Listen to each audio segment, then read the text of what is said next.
Hello, good evening, and welcome to the stream. Yes, we are live from Rubi-ka.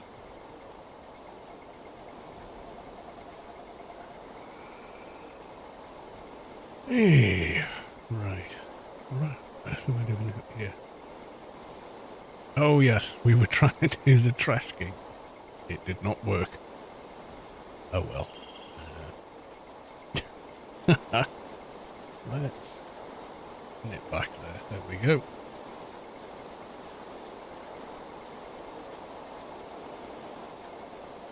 Thinking, what? I thought I logged off in Alderson. Nope. Alderson. In Newland. No, you did not.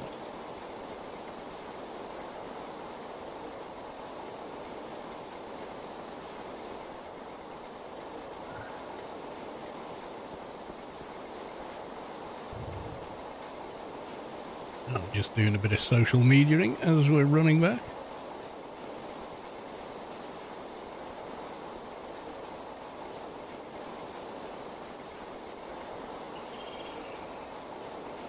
As you do. Well, Sunday is my Saturday, I guess. Anyway. Beer o'clock. Pink Goggles, no clue. Welcome to the stream. How the devil are you?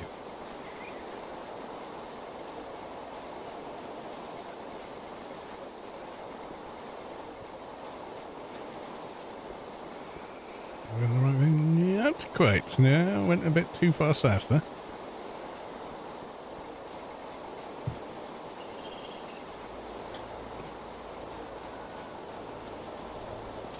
Bit of a sad day today. Ghostmaster, welcome to the stream. Yeah, oh, beloved family dog, the collie. Looks like he's had a stroke in the night last night. He's not himself at all today. And that's the way it is with collies, that they seem lithe and athletic and perfectly healthy, and then suddenly they're not.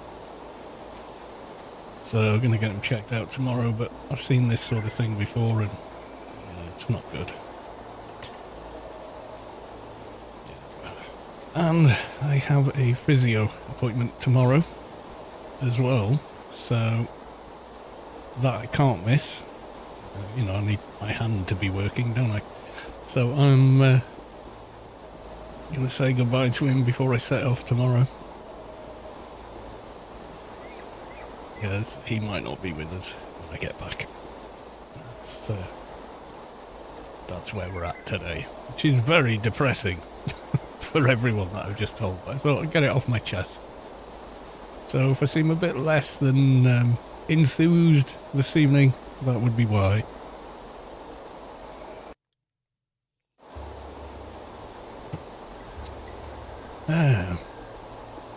I'm an older chap, so I kind of, you know, not the first rodeo. Yeah, that's the price you pay for that unconditional love from a dog, or any pet really, especially a dog. Is eventually you've got to say goodbye, you know.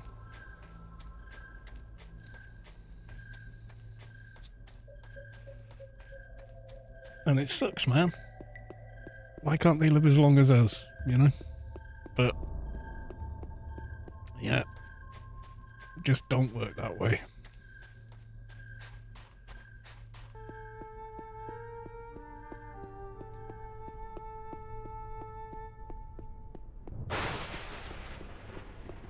Yeah, the most dogs his size, 10's average, 12's a good innings, anything longer's, you know, exceptional.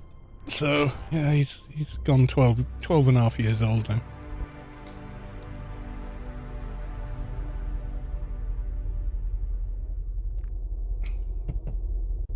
So I'm kind of resigned to the fact that, yeah, we're going to lose him, because it's not like we're humans, you know. If we have a stroke, well, you know, you can still have a fairly productive life after, because you understand the limitations you now have and you can work through them. But you can't do that with a dog. They just try and do what they've always done, and they can't.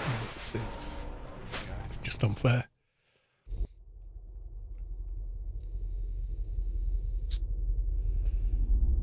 Yeah, it is. It is very sad. Never anything else when you figure that one out. But you know, it's been a brilliant pup. It's been a great dog. You know, so 2014 we got him.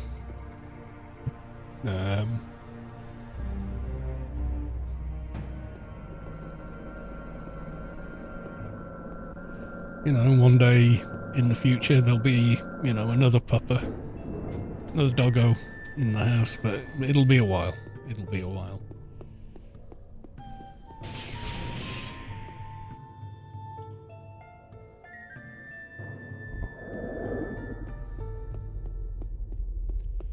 Right, let's rebuff.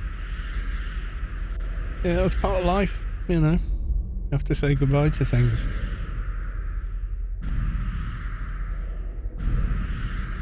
And it's okay to feel sad about it, you know, but you just can't let everything go just because of it. You know.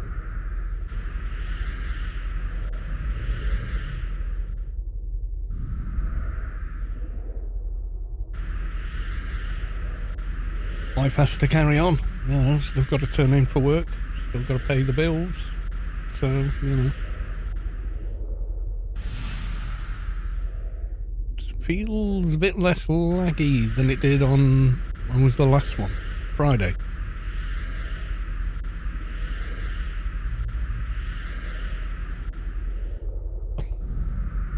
Yeah, yesterday was fine, today, no. You could tell straight away this morning. It's like, what's going on there? You know.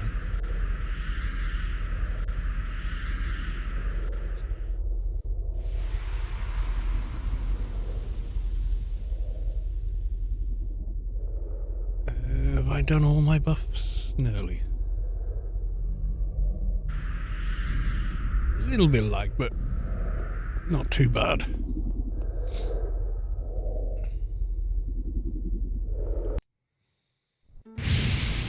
So onward we go. Never-ending missions. X10 Zion reached a watch streak. It's currently on a 20 stream streak. Thank you very much for streaking on my stream. That sounds like something else entirely. Alright, should we, yeah. So what are we really needing these days? So we've got 68 tokens. Next upgrade's like 100, I think. That's a lot of missions. We've got XP. Oh, wow. That's a long way away. Try another roll. There's this one. Another one that's... Wow, is that? Yeah. Some of these are... I haven't got a Yalm, you see, so some of these are a bit kind of like, how the hell am I going to get there? You know.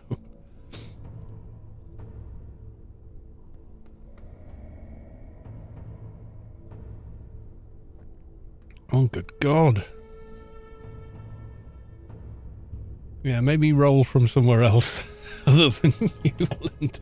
It's the thing, Newland's a bit middle of the map, so it might be best to roll from somewhere a bit further down, further up, further east, further west.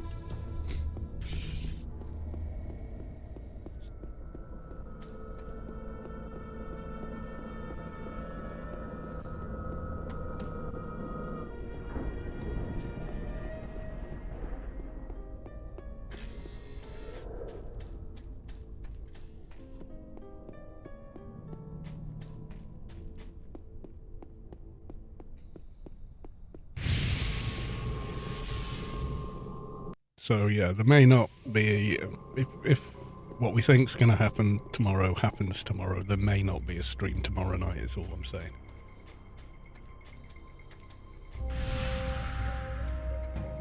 Yay, big health. Size on high.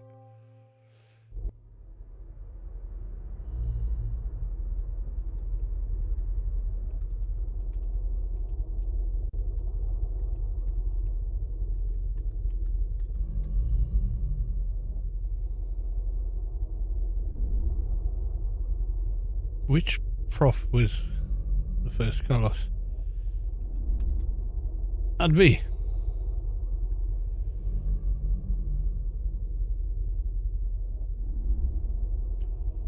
It was a nanomage Advi I made 5 years ago. Corpseal corpse cutter. Not keeper friendly. Nope. Unfortunately not. Yeah.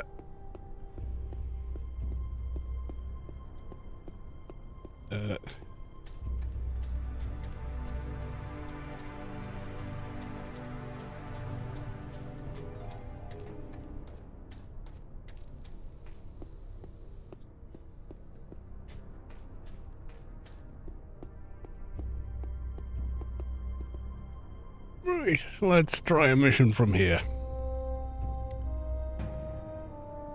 Oh, that one's near Bliss, and we get a graft, but only 9k, okay. What about this one? Oh my god, middle of Aegean. Yeah, I think that one, or maybe... Where's this one? That one's in Bliss as well. That's 11k and an axe. So I'm going to accept that one.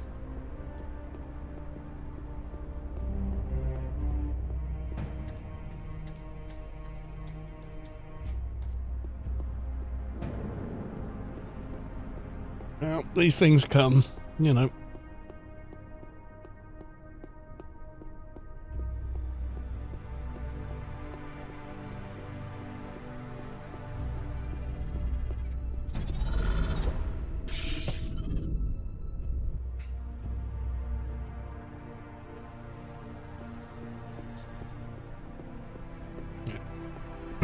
Now we have to find our way to the mission entrance. Somewhere in Bliss. Or possibly in a cave just outside the border of the wall.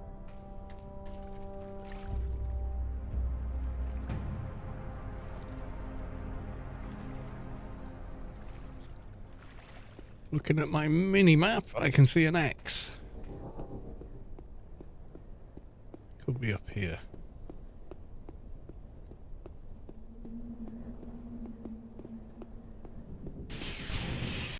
It is! There you go.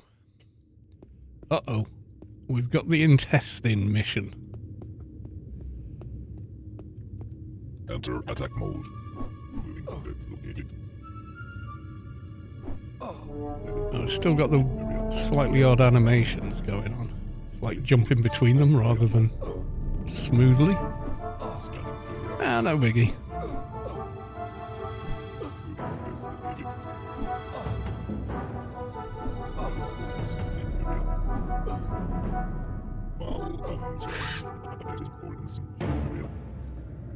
Gonna drop anything there.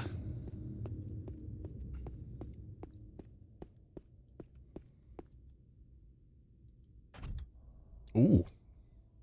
Okay, take that.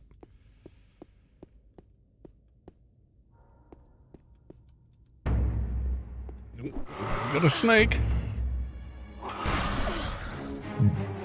Excuse me.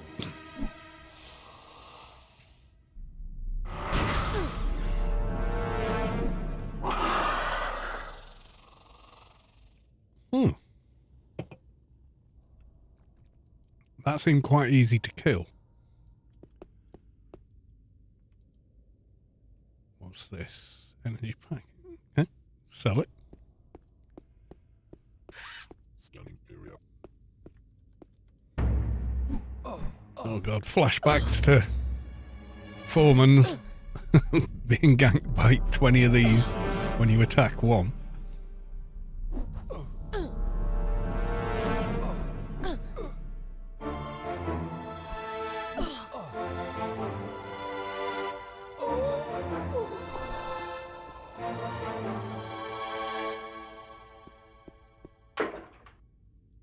Yay, take that.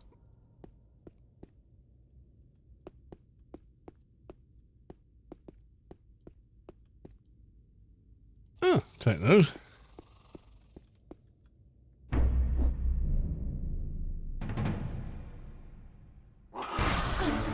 Yeah, the in-between special attack animation's just not happening. So it feels like, oh, I've stopped fighting, but actually you haven't stopped fighting, it's still working.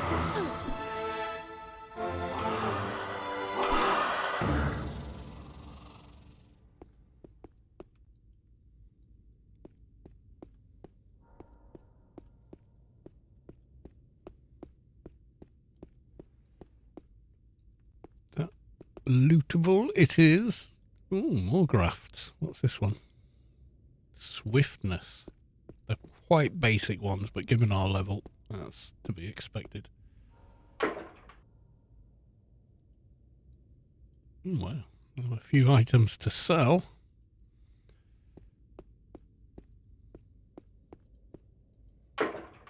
Wow, another one. Inventory full already, okay.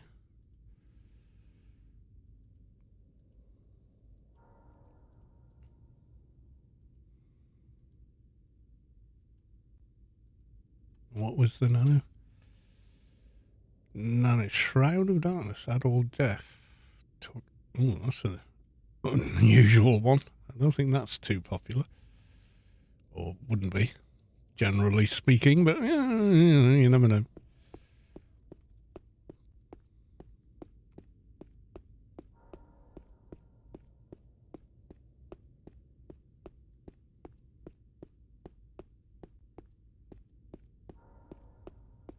Okay, here we go left. It's a very weird intestinal tract. But yeah.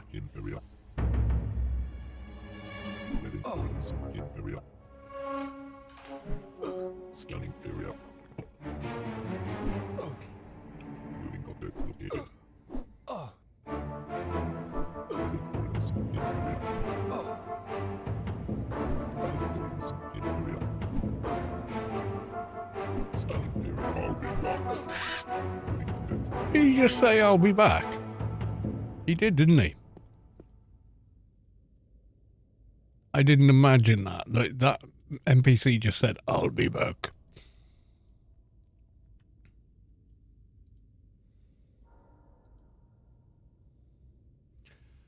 Coolant sink, okay.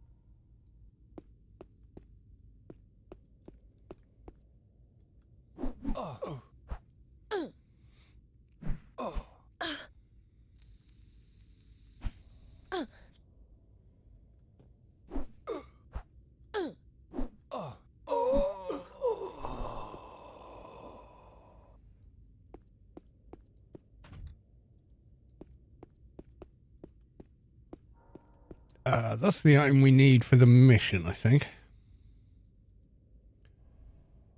So I'm going to leave that there. Cars, what percent are we on? 70, yeah. We want to be 100 for the token in this one.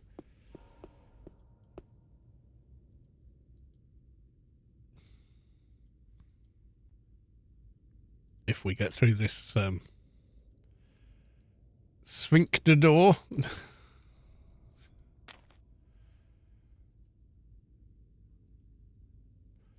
They're quite nice.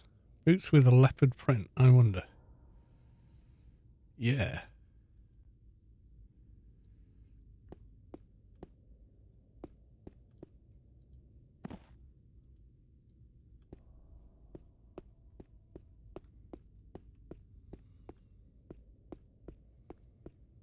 Oh, the snake. Grande Anaconda. Sounds like something you'd order at, I don't know, Starbucks or Costa or something.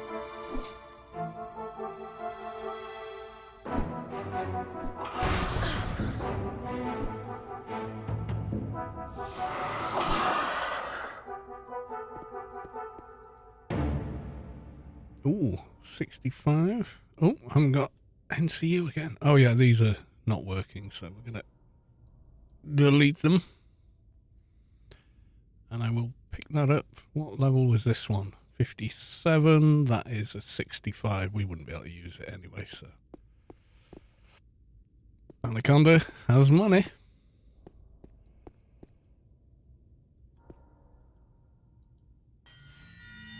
Oh, dinged on a chest. Night vision goggles. Oh, go on then. Not as useful in AO as they are in other games that have them.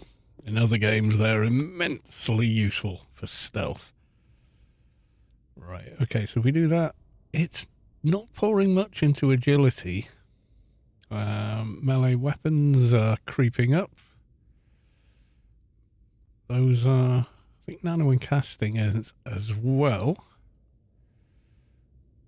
So I'm gonna go with it. I'm gonna go with the suggested.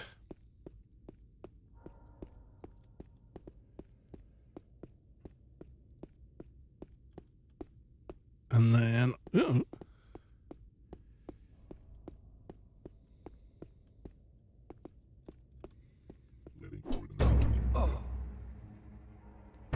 nearly knocked the beer over. Should never do that.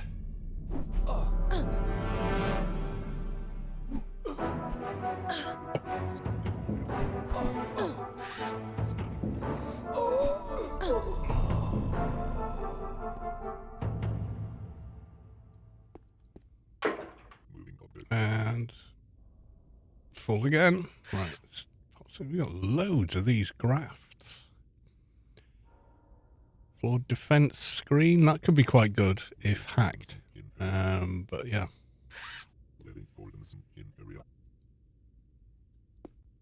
Enter attack mode. Scanning area. Moving objects located. Go for the flurry. Level organism in area. Scanning area. All objects located.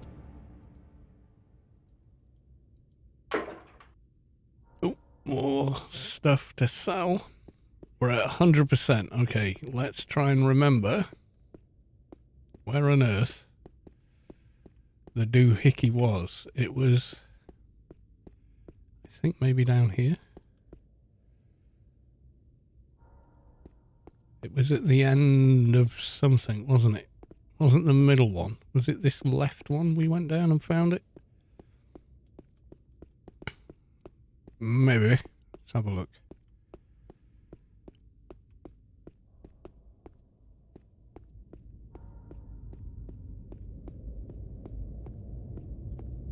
There we go.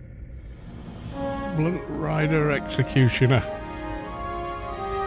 I can't pick it up, and I need to, I think, for the completion of the mission, so let's put night vision goggles and a couple of other bits. Oh no, that's the mission reward. It's one-hand edge though, so Blunt Rider Executioner, not as good as what we've got already.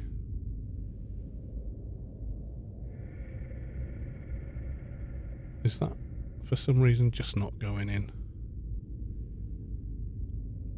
Yeah, one-hand edge and heavy weapons. Not a fan of that one. Why won't it move to the... Okay. Ah, because overflow is open. That's why, you idiot. Now close the overflow. Now click. Sit, stand, click. Okay. Let's try logging out and back in again. See if that clears that one.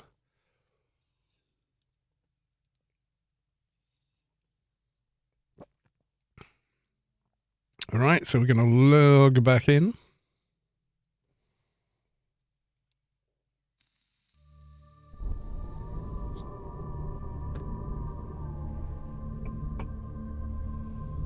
Okay.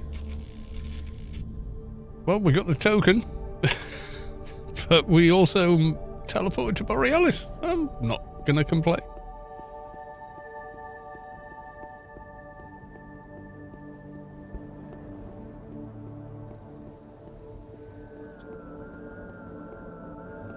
That was slightly odd.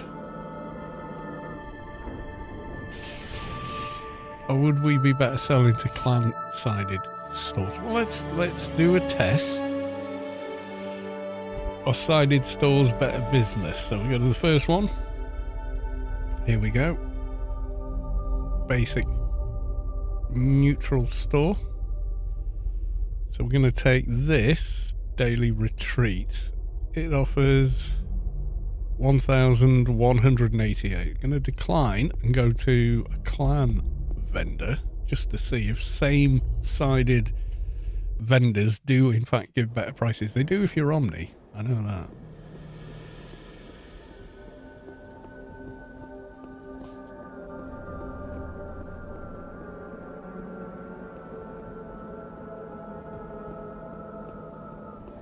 On PRK, not 100% sure either way.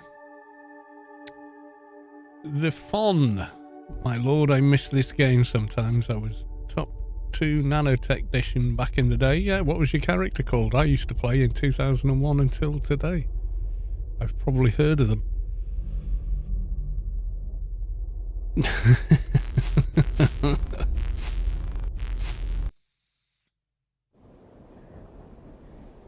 Doublers. I remember Fingers, Coppo, Master Blaster,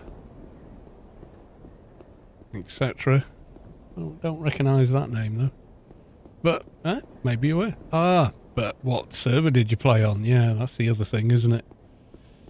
If you were on Rubi-ka 2, Rimmer, then I may not have ever heard of you because we weren't on the same server. Who knows?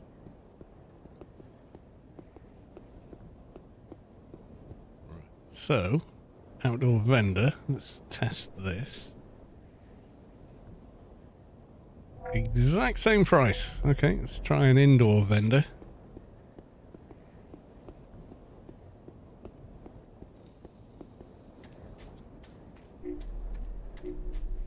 Yeah, Master Blaster joined my guild. I was the president that invited him to it, in fact. But he was the NT professional as well. He had nanos named after him and stuff. He's like seriously like known in the game. He's one of those guys. Right, let's try from here. Nah, it's the same price. So I think you probably get a better price. So, Omni Toon selling to an Omni sided shop, but I don't think it works outside of that mechanic. I think the rest of us plebs have to slum it with whichever store we can find unless we play Omni. Yeah, I know you can control right click. Yeah, I do know that. There you go. I just did it. Don't tell me. I know. But because of the lag in the game, it's sometimes better not to.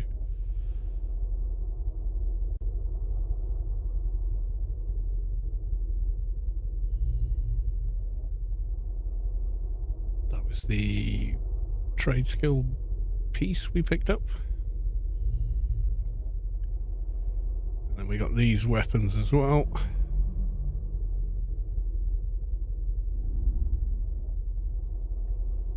There you go. So that gives us 23k for the mission run, just selling the loot from the mission, plus the cash from the mission reward, plus the XP. Not a bad innings there. Circle of Notum. I think I remember that name. Yeah, there was two. They had Rubi-ka 1, Rubi-ka 2, and then there was a competition to name the servers. And the winner was someone that said, well, if you read the lore, L-O-R-E, the lore, the names of the two colonist ships that first landed on Rubi-ka was Rimmer and Atlantean. So those were how they were named. And thereafter, it was simply that. So there you go. We're doing all right. We broke the 1 million creds. So we're back in Groffit. Yeah, I kind of stopped playing around 2006 after my son was born. But but started up again a few years later because I just missed playing, basically.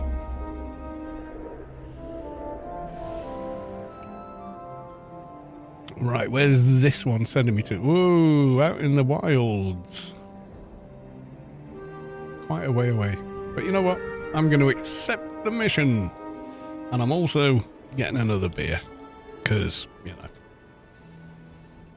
why not? I'll be back.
Oh dear. Rightio. Onwards we go. So, nearest for that is probably Wailing Waste Wampa, so we'll take that one.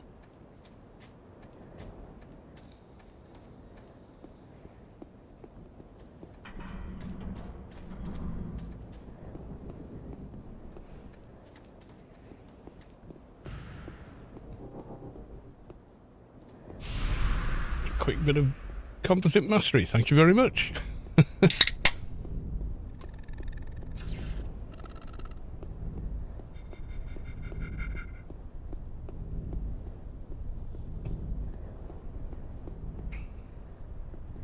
No, not here. There we go. Wailing Waste. It's going to be a bit of a hike. We'll go with the doohickey, the Kodiak.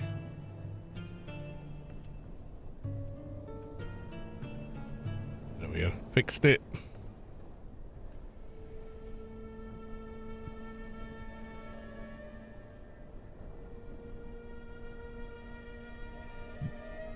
Oh my god. I can't drive. Apparently. I don't know what the mobs are like right now. I think they're mostly grey till we get up to that area.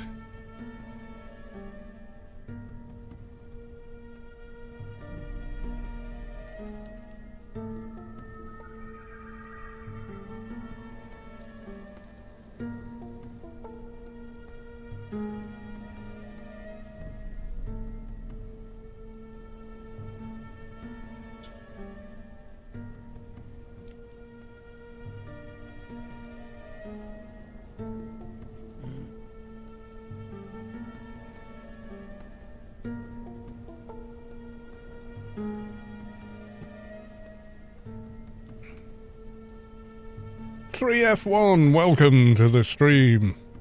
Silence, mortals, a dev has arrived. So that's 3F1, if you didn't know, is one of the PRK, Project Rubi-ka dev team,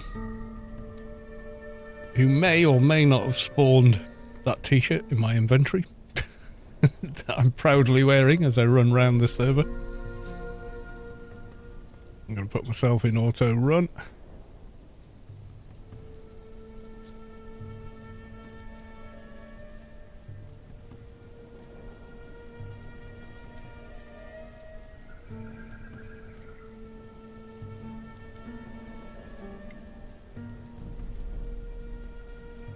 The only and last shirt we need. Kind of is. For this server. Actually, the mission's nearer than I thought it was, you know. When I looked at the map in my mind's eye, I thought it was much further.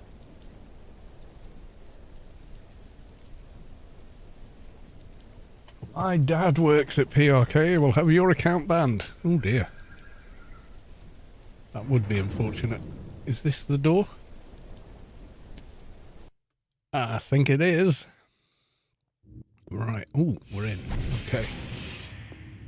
So this is interact with item mission. Brown corridors and no mobs. Clanalizer. Ah. You can turn carbonium into Storm Guild carbonium. Yes, that's really... What's that? Disease-infested sculler. Right, well, you're gonna die then.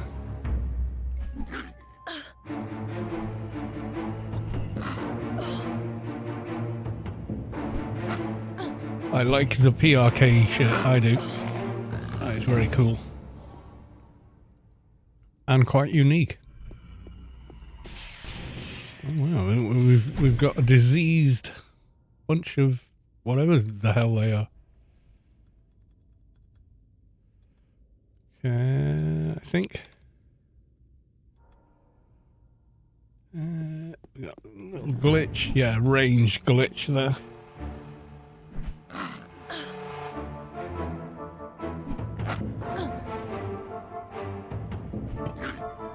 You get that occasionally. Funcom do have the live servers still. But this is not that. This is the 2011 version of the game. Emulated from the ground up. So things do work differently here. Ooh, manatees. Have you got any nice armor for me?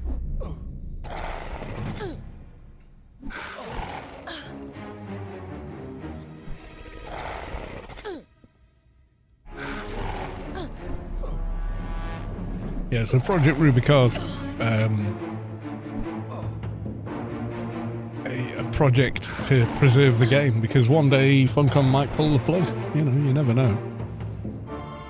After 25 years, maybe they'll think, oh,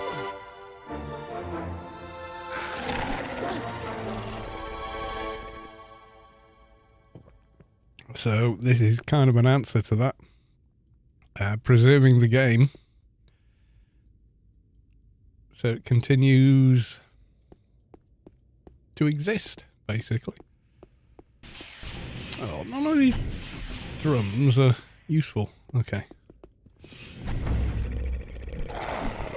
10 cents. Yes, they're a shareholder. They're not a game dev company. They're an investment company.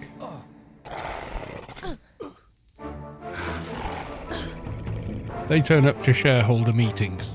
They don't sit on the board.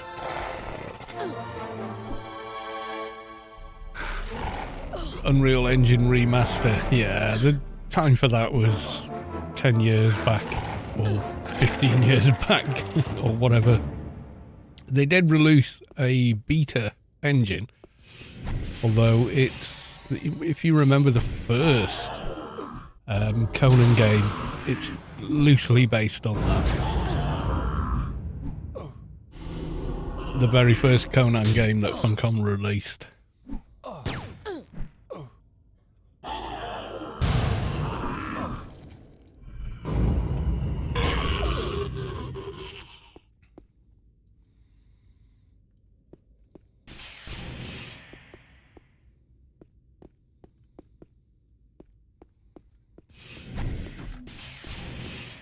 I'm doing lefts and I'm still getting lost. How bad is that? It is locked. Okay, let's try our lock picking skill.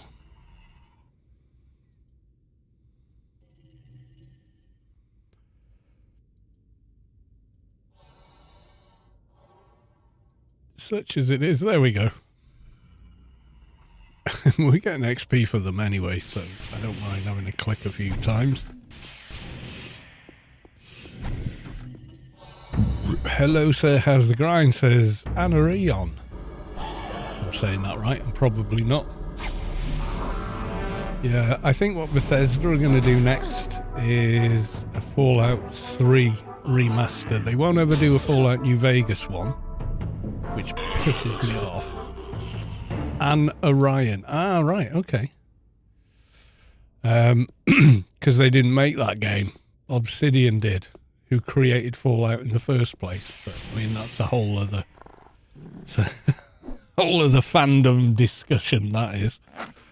But yeah, so Obsidian created Fallout 1 and 2.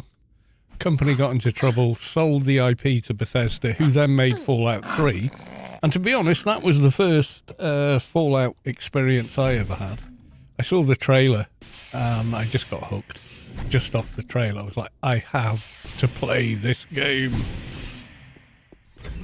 You know, the whole, I don't want to set the world on fire. You know, that whole intro was, at the time, for me, was like, oh my God. What's this? You know, absolutely wanted to play it.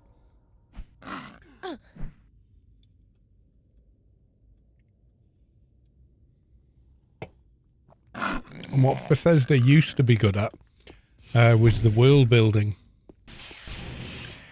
Nowadays, I mean, like I played the Oblivion remaster, and the first like 5 or 6 hours, I really had a good time with it. It was like, oh, I remember this, you know.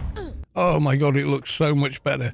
But then you went in dungeons and went, God, these were crap. You know, the design is just so boring and same-ish as the next dungeon.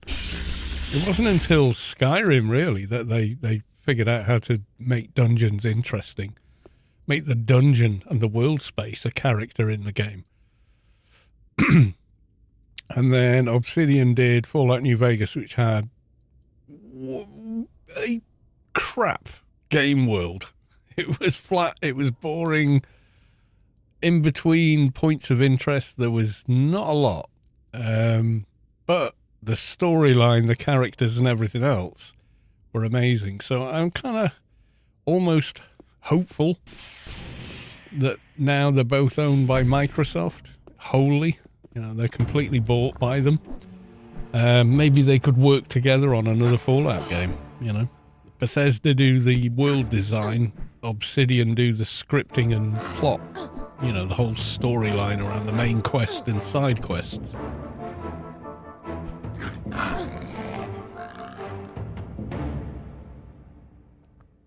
Yeah, walking out of Vault 101 in Fallout 3 is a very memorable game experience for me. And walking out and just being like, wow. You know, I've spent the first couple of hours of the game maybe playing through the tutorial, I guess. And I had no clue about the lore, so I was looting chests and mobs and going, have they all got bottle caps? What's that about? And ignoring them and leaving them on the corpses. Then eventually found Megaton which I think you're meant to naturally discover straight away, but I didn't. I went off somewhere and ended up on a flyover with some vampire sort of story or something. That's what I remember, and like not being able to afford anything and having to go see the doctor in Megaton to cure my radiation because I didn't know about how any of the game mechanics worked. Good luck with the grind. It's been a blast from the past. Best of luck, sir. Thank you, the Foon.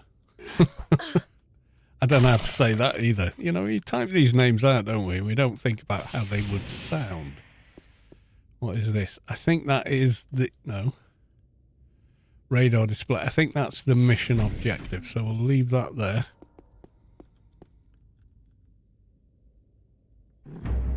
Yeah, everyone's had some form of introduction to Fallout. I love the TV show they did. I thought that was, like, brilliant.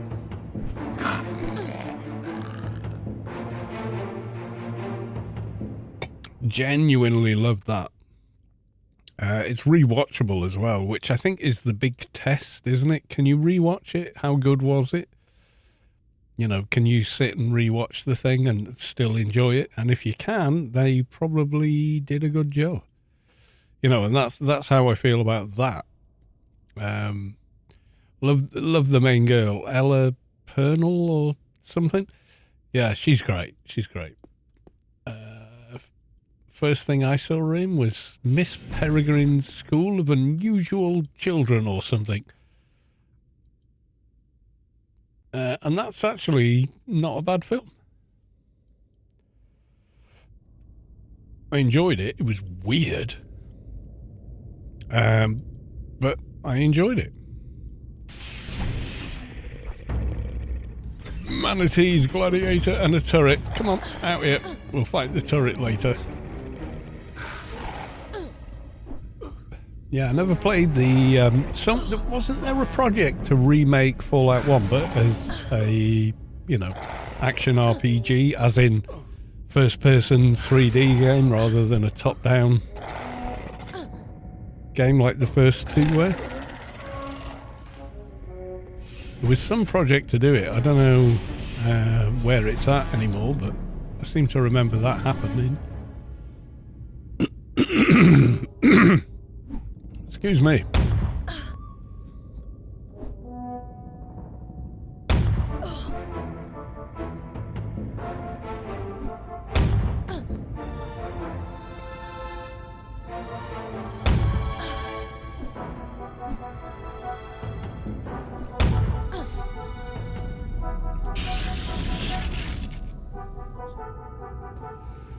I was meaning to ask, has anyone tried Death Stranding 2 on PC yet? Because I really did enjoy the otherness of the first Death Stranding game on PC. It really was like, what the... am I... Anyway, let's carry on playing of the game. Like, I remember playing it and thinking, I have no idea what's going on here, but I'm fascinated by it all. Okay, we got an android in the... Yeah, that's loot. What's this? Ooh. Pheromone control, okay. Right, I think I have to click this on this. Yeah, there we go. Now, last time, I could not pick up the tokens, which was slightly odd. However, what we did to fix it was go camp. This is for 3F1. Went to camp to try and fix the bug, clear it or what have you. And then when I logged back in, I was in Borealis. So let's hope it happens again, because that's quite a happy happenstance.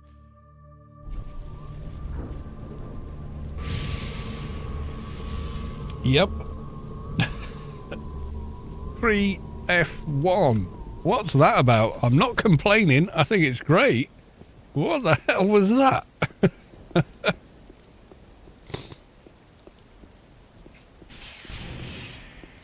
Yeah, it is a mod for Fallout 1. But yeah, it's kind of odd the way that works, because I've just repeated the same thing. So quick way home, blitzing missions by using camp. I mean, I don't think you're going to get any players complaining about it, but I don't think it's intentional either. So I'm letting you know that that's happening.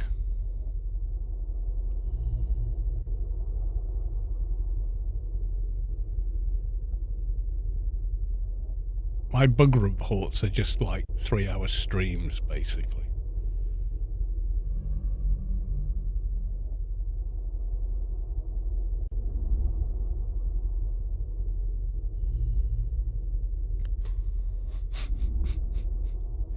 During my 3-hour stream, all this weirdness happened.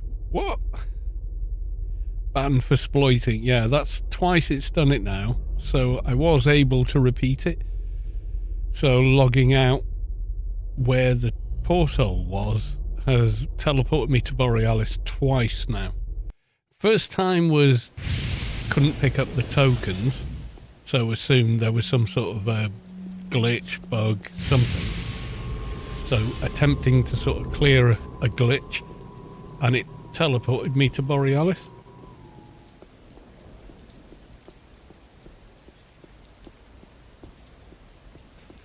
And then this second time was to see if it was a one-off or it will do it again.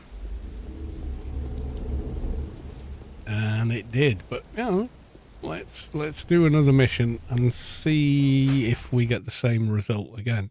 Yeah, I can't remember the name of the mod. Fallout 1 in 3D. Fallout 1 in 3D. Juicehead's got a video about it. I don't want to on get this a channel copyright pretty often. strike. Thank you, Juicehead. Sorry, I'm just like... So it's the first game, but you play it as though you're playing one of the newer games. It looks like New Vegas engine. It's not Fallout 4 engine. What's that? Okay. We got a link to the mod, maybe? Oh, there you go. Nexus. There you go. Fallout 1 story work in progress. Yeah, so it's the Fallout 1 game, but you play it in the Fallout New Vegas engine then.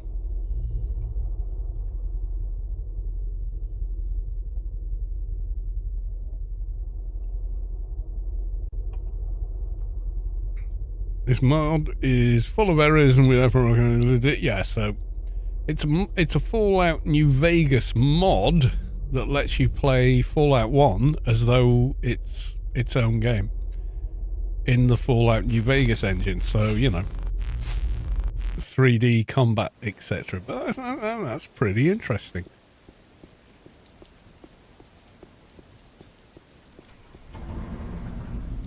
But it's a mod, so like a lot of things that are really, really cool, it's made by people volunteering their free time on a project, which is exactly what PRK is, and yet people seem to misunderstand this and think their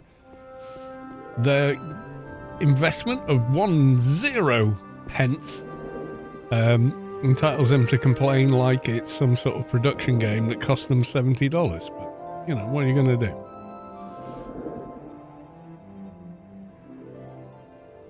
Where's this one? Oh my god. Nanofreak Village. Oh my god. That's a bit of a hike. Is the reward high for that? Not really.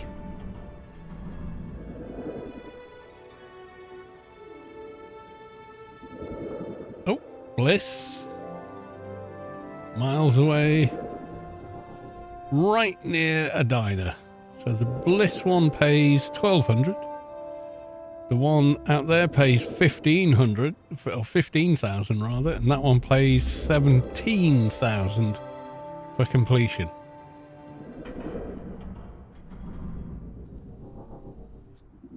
PRK costs us a lot more than $70. Yeah, exactly. Yeah. So do we go for miles away from anywhere kind of deal. Is that guard post? That's in the middle of Varmint Woods. That's right next to Bliss, which would be this is middle of nowhere without using the ferries and whatnot, which I guess we could do.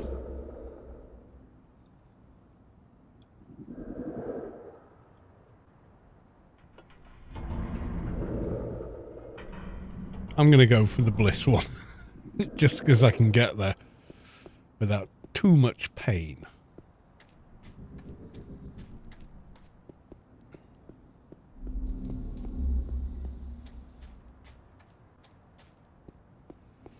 Before we go, we should rebuff. Yeah, I can imagine you've got hosting and whatnot to deal with.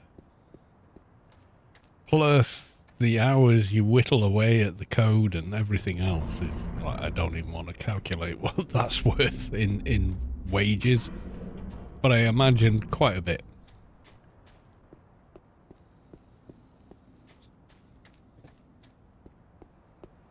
If I'd been paid for all the hours I played AO at minimum wage, I could probably buy a new car. That's how much time I've actually spent playing. Kind of sad, really, isn't it?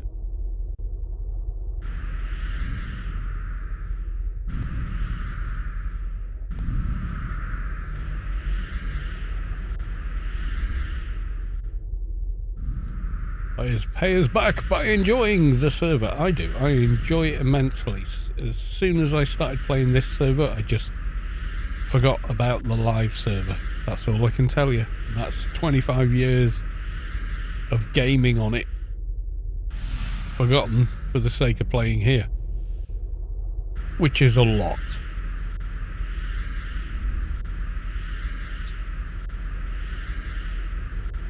I've got over a year of played time on my main character on live, and then whatever the months, weeks, days of time on every other of the 30 odd characters I've got there, which is nuts. It is. It's bonkers. No one should spend that much time doing anything. But there we are. Right, okay, before we head off, I'm going to get a beer. We're all buffed up and ready to go. I remembered this time. I'll be back very quickly, and I'll see you in a moment.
Right, okay, we're on our jollies already.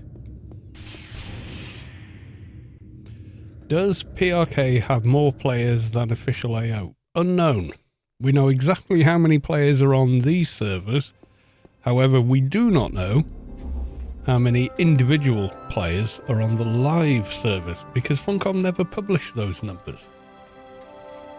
And having not really visited them in a very long time, months, well, actually, no, I did log in about 2 weeks ago because I heard about the economy kind of, well, collapsing on itself.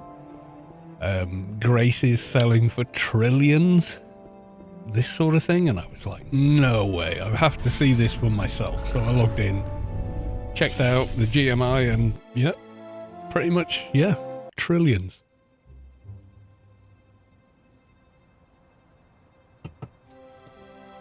It was very disappointing to see. But, yeah, that's where it's at now. You know, so for a new player coming along going, oh, maybe I can buy some gear, I've got a few mil, hitting GMI and seeing trillions as the going rate for something must really not be a good experience.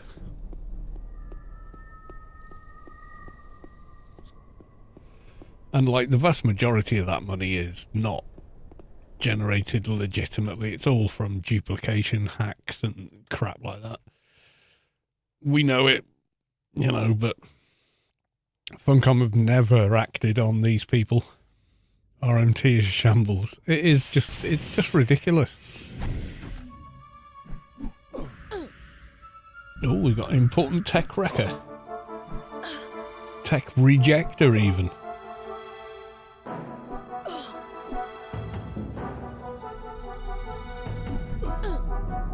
Yeah, I swear to God. It was about 3, maybe 5 streams ago. I logged into live and went and looked on the stream so people would know I wasn't making this up. And it was just like, oh my God, you know, this is ridiculous.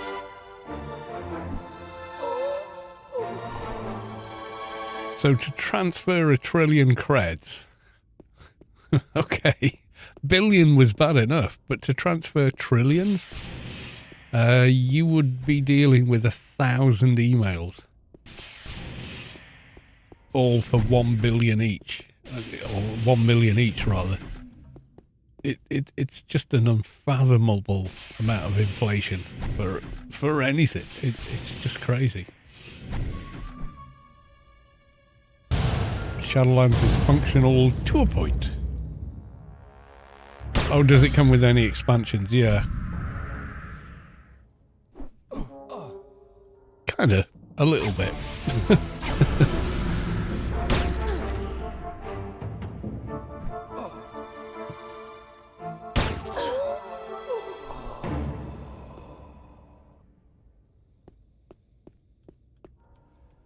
No! Making me kill a mech doggo. It's not a real dog. Not real dog. Not real dog.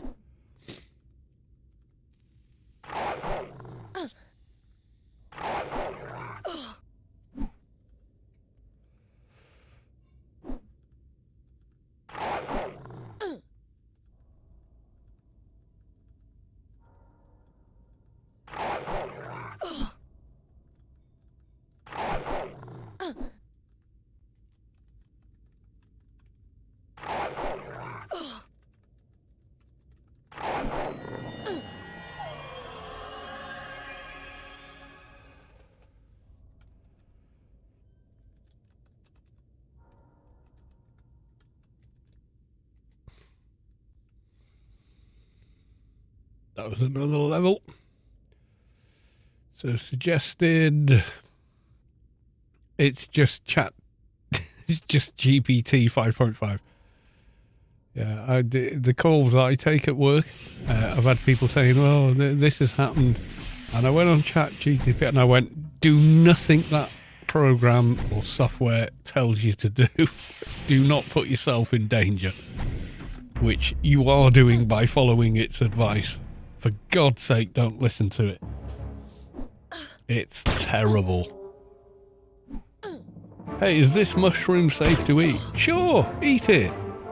Ah, you died. I guess it was poisonous. Would you like to know more about mushrooms? That's what these AI bots are capable of. They're useless.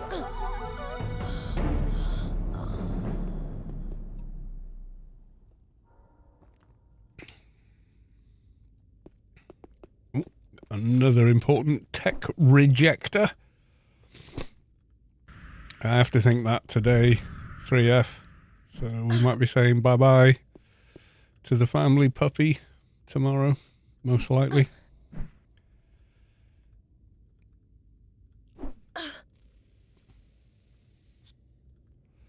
And yes, I am sad about it, but I'm being an adult and accepting the fact that when we got that puppy, we knew one day we were going to have to say goodbye to him. And it is very sad. But that's how it works. You know? And worn cyber armor. Well, I can sell it. They're not worth selling. Hardened trickster. Come on then, Tubby. With your bald head and your fat belly. Wait a minute. That's me, isn't it? Except I have a full head of hair. I've had the same hairline since I was 16, so.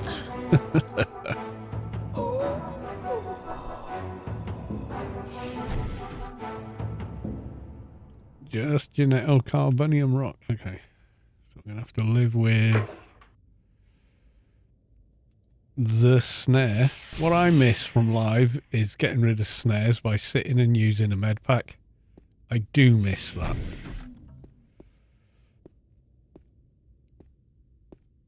Yeah, he's 12 and a half at the moment.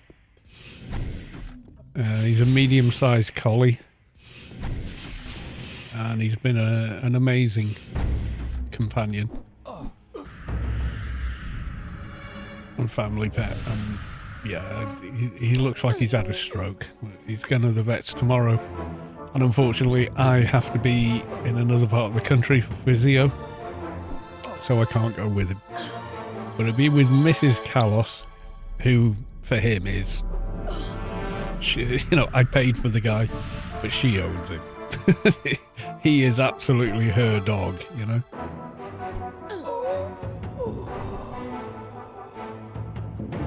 So I'll say goodbye to him tomorrow before I head off and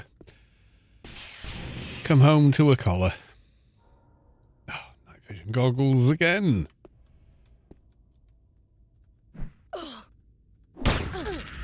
Yeah.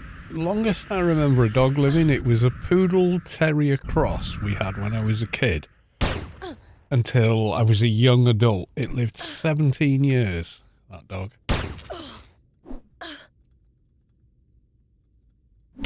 So full of life. But, you know, that's the price you pay for the unconditional love of a dog. Is you have to say goodbye to him at some point. You will outlive them.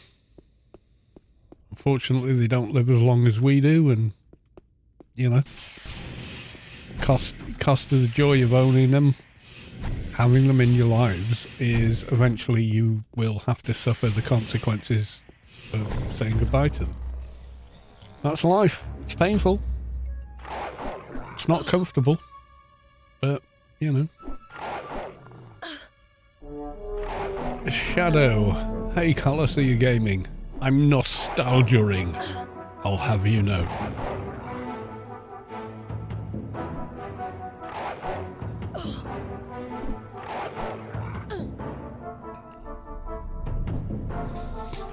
Yeah, we got him in 2014, and he was born pretty much Christmas Day.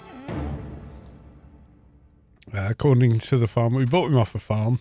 And the farmer said, yeah, these arrived pretty much Christmas morning. Said, ruin my lunch. You know, he's a farmer, isn't he? You know, his attitude to animals is that of a farmer. He was a lovely guy, and obviously they were working stock, so he was keeping the ones he wanted.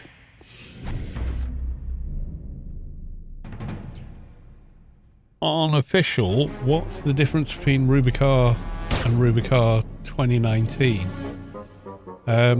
There's no real difference anymore in terms of what you can do there.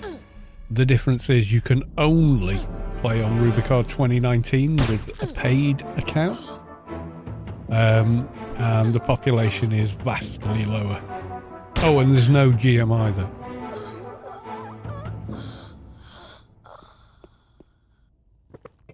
And sadly, after the first 6 weeks, they got rid of the global chat, which we all loved when it came. But on PRK, we still have the global chat, which is great because it makes it feel like you're just all in one big guild, you know?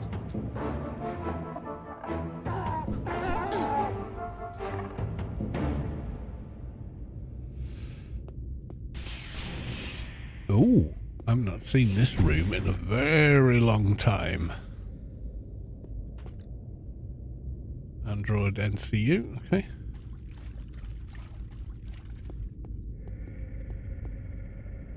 Chest with a nano. Skill of the Viking, that's a enforcer one. Excuse me. Right, let's put some stuff. Oh wait, what's this implant? Mally in it. Okay.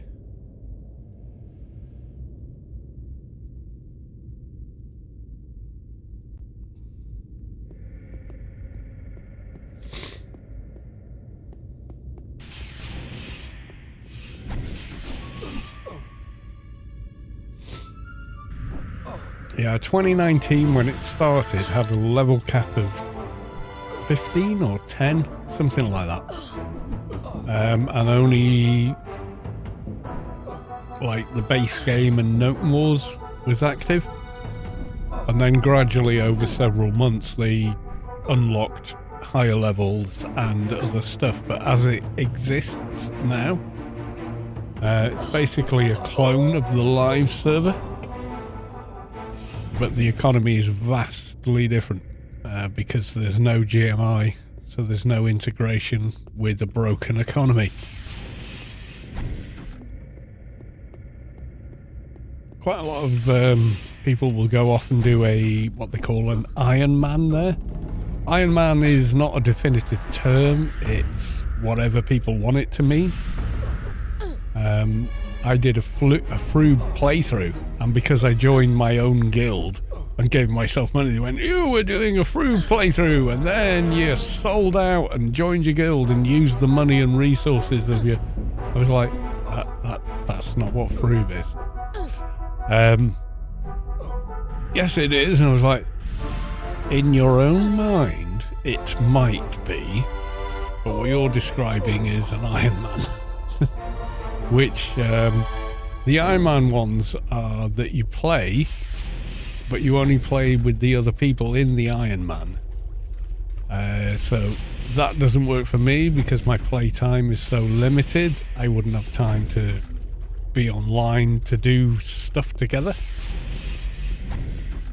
Frube is just a free account. It is, and it doesn't have any of the expansions except for Note Wars. And it's not available on 2019, which is paid characters only.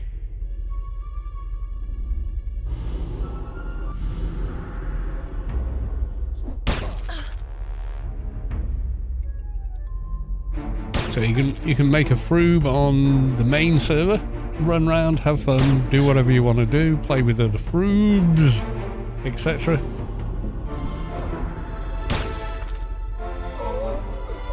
No, Frube was never a derogatory term. Someone suggested that in a terribly written and researched video essay.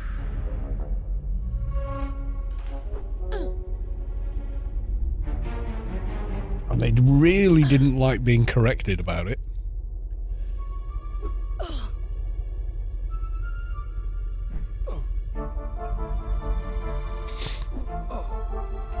But you know, the way that channel works, it picks games at random and pretends to have an opinion about them based on the most scant research you've ever seen.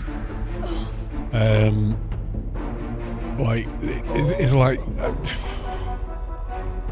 an awful channel.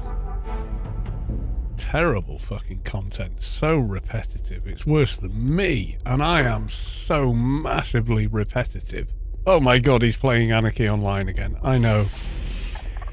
Someone stop him. But if I ever... Yeah, that's another one. They just pick rando game that's old and slag it off and then expect no blowback.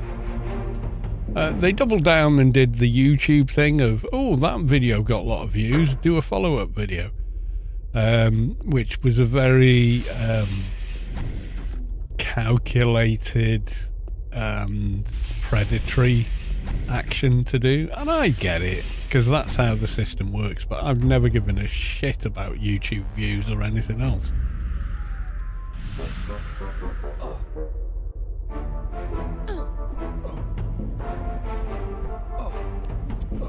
I mean, do I care what the guy said or thought about the game? No, because it didn't research anything and doesn't know anything about it, so their opinion just really doesn't matter to me. If he'd have played for 10 years, you know, made a couple of maxed out characters and had an opinion about the game, I'd probably respect it. But based on, like, the most cursory research possible, enough to make a video, that's the level of research. Have I researched enough to fill the 15-minute video for my ad revenue? Then yeah, I really don't give a shit what anyone doing that thinks, because it doesn't matter. It's based on the most trivial and cursory examination of something, so it just doesn't matter. It's like saying, had sex once, I got wet and it was over too quickly, never doing it again. Well, okay, my dude. You know, it's like, that's how I view that. Oh, I managed to exit unintentionally. Yeah, but he played for what, 20 minutes, an hour, 2 hours, a week, 6 weeks, a month, a year, 2 years? Did he learn how the game works? Nope. So it's fine to have an opinion about something. Of course it is. Everyone's got opinions. They're like buttholes, you know. Everyone's got one. You don't necessarily want to fucking know about it, though. Yeah, a new player used to modern games, trying to equate them with, you know, the dawn of gaming. Well, of course it's going to be different. What do you think? Few days. I don't think there was a few days invested in that. What I saw of the video was like, yeah, but no, because you didn't. Oh, yeah, but no, because you didn't. Yeah, but no, you don't understand. Oh my god. Yeah, it was just, it was a waste of time. There was no way I was gonna. I mean, I probably spent more time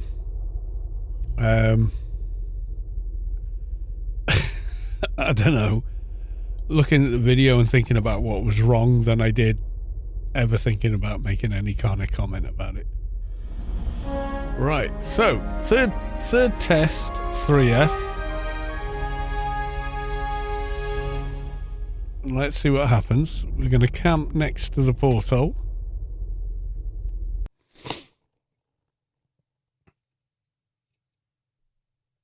Yeah, exactly, but that's like saying, Nitro, well, I went to a library and I learned nothing. I went through one of 50 sections in the library and they had no information.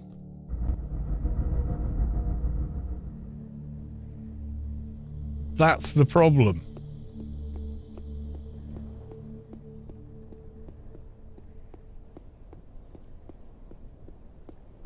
This time it logged me off outside the mission, which is okay.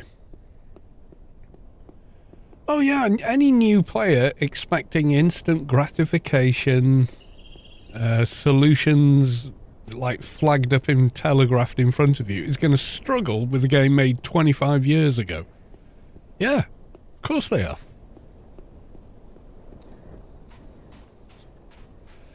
But I've got no interest in a video that tries to hold up a 25-year-old creation in front of that 25 years of learned experience and development about how to do onboarding and comparing the two, because they're not comparable.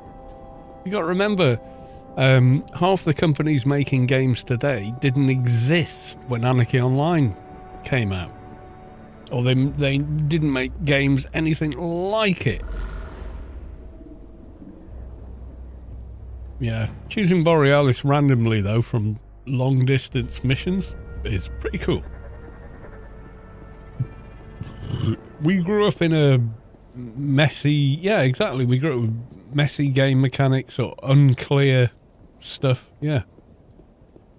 But that's it. We learned to think on our feet, adapt, survive. But if you've never had that experience and expect it from quarter of a century ago, you're shit out of luck. But to hold it up to modern games that have been manufactured to get you on board, get you up to speed and get you spending money,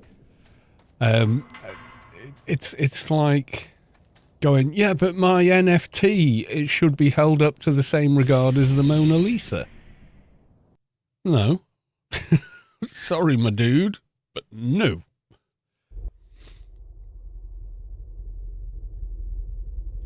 $77 tokens. Right, let's sell some shit.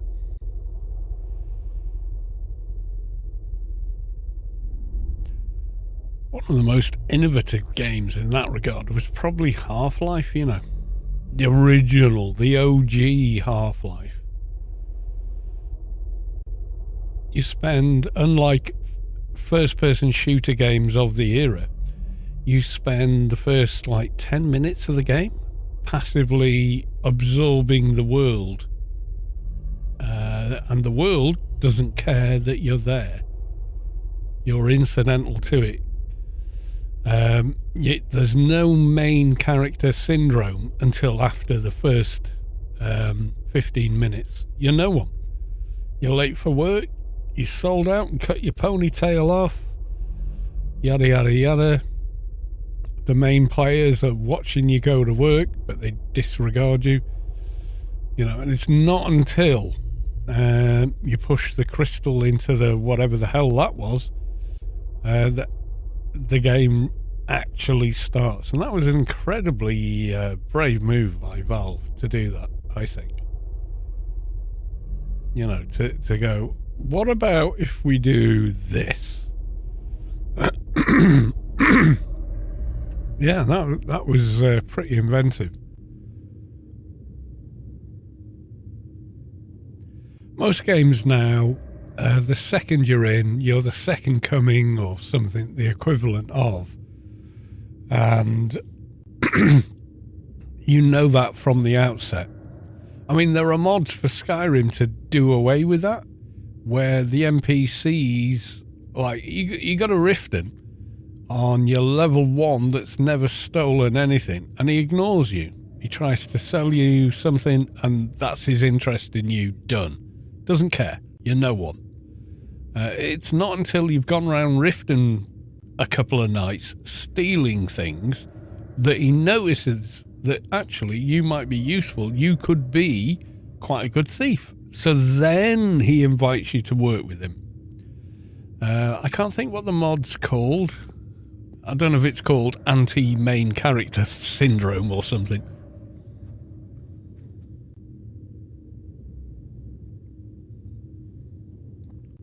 NFTs were a fucking... I called it the second they came out. I went, it's a JPEG, mate. It doesn't physically exist, therefore you can never truly own it. Oh. And with that, I crashed. Yeah, so I said this all along. I was like, what? I laughed at the concept of them.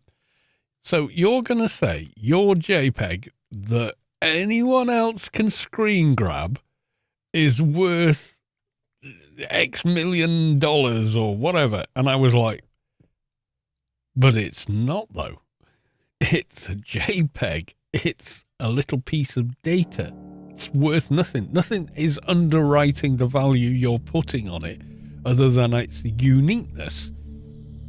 The problem with that is it has no uniqueness. And no one cares. Yeah, NFTs were let's invent money for nothing.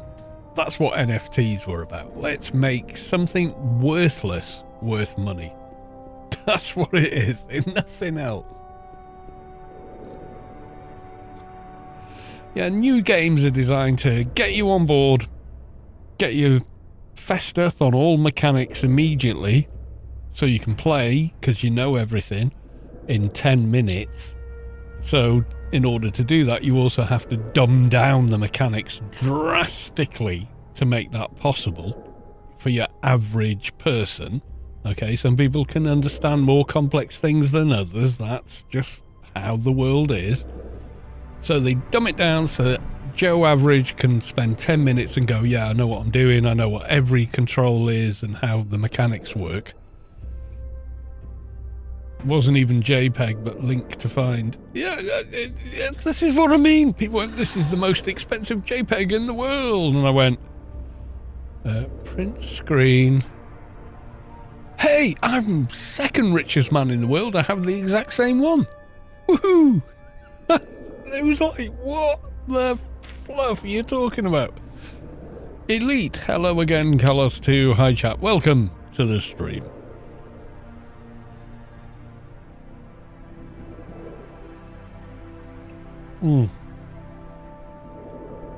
Yeah, I slagged NFTs off from day one. I said, whatever you do, don't invest money in that, because that's just not going to work. It's way too easy to like most currencies in the world, if you don't know this, are underwritten by a finite resource like gold or coal or oil or something, diamonds maybe. So it's a rare resource is what the money is based on, and it's a promise that that money will always be worth that resource. That's the underpinning thing of all economy, is the money has an actual value. The thing with NFTs were they had no intrinsic value underwriting them, a bit like crypto actually, because that has no value underlining it other than what they say it is worth. There's no commodity, mineral, or anything else underwriting it. So yeah, you can play the market, but essentially it's just gambling. It's gambling on the flow of the market. So yeah, if you're savvy, you can probably make money there. You know, these people, oh, well, I bought this for $1,000 10 years ago, lost the key to it, but it's now worth 20 million and I can't get it. Yeah, because it's fictional. It's fictional worth. So yeah, that's the problem with it.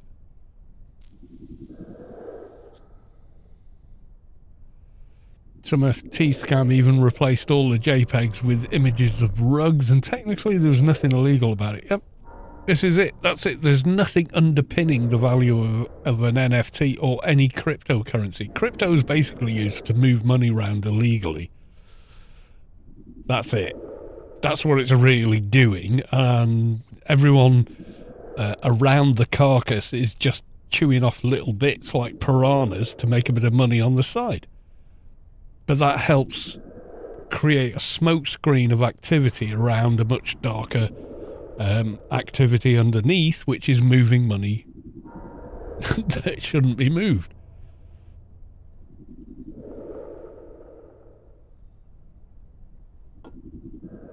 I mean, it's kind of blatantly obvious if you dig into it, but, you know, not everyone sees it, so I accept that. Outpost, where the... Oh, that's actually not that far. Not that far. Okay, we're going to do this one. And welcome on in, Elite. As in the Anarchy Online Elite. The bigger, badder brother of Elite.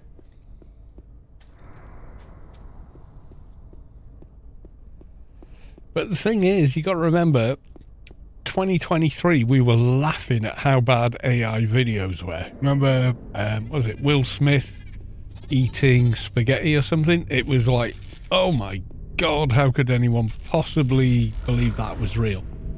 And in 3 short years, it's become kind of no less obvious to people that understand it. You know, like photography or filmmaking, they go, well, why is the lighting completely flat? And, you know, like it's been done in a studio when the event is supposed to be happening. You know, anyone that critically understands how video is actually made in the real world can see through it immediately. That's why there was this massive blowback for DLSS 5. DLSS slop. Or whatever, you know, because it looked like AI slop. It really did. Because it turns out it was. It wasn't based on 3D rendering and all the stuff Jensen said. One of the devs came forward and went, yeah, no, it's just looking at the 2D render and tweaking it. So it is just AI slop. And NVIDIA tried to argue it. It went on for about a month before. I think they went very quiet about it when they realised that no one fucking wants it. You know. But yeah, I saw the screenshots and went, oh, that's not. Oh wait, no. Why is all the lighting changed? Why is it now overcast?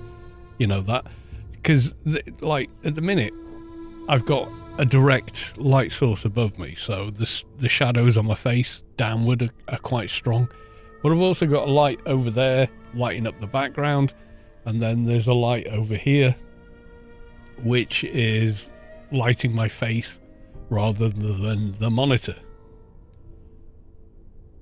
Yeah, we've gone way past 7 fingers, but you can tell when something looks like it was lit in the studio, it's generated on a computer, because the way they train them is like, here's these photo shoot shots. Well, I know about photography because I'm quite a keen photographer.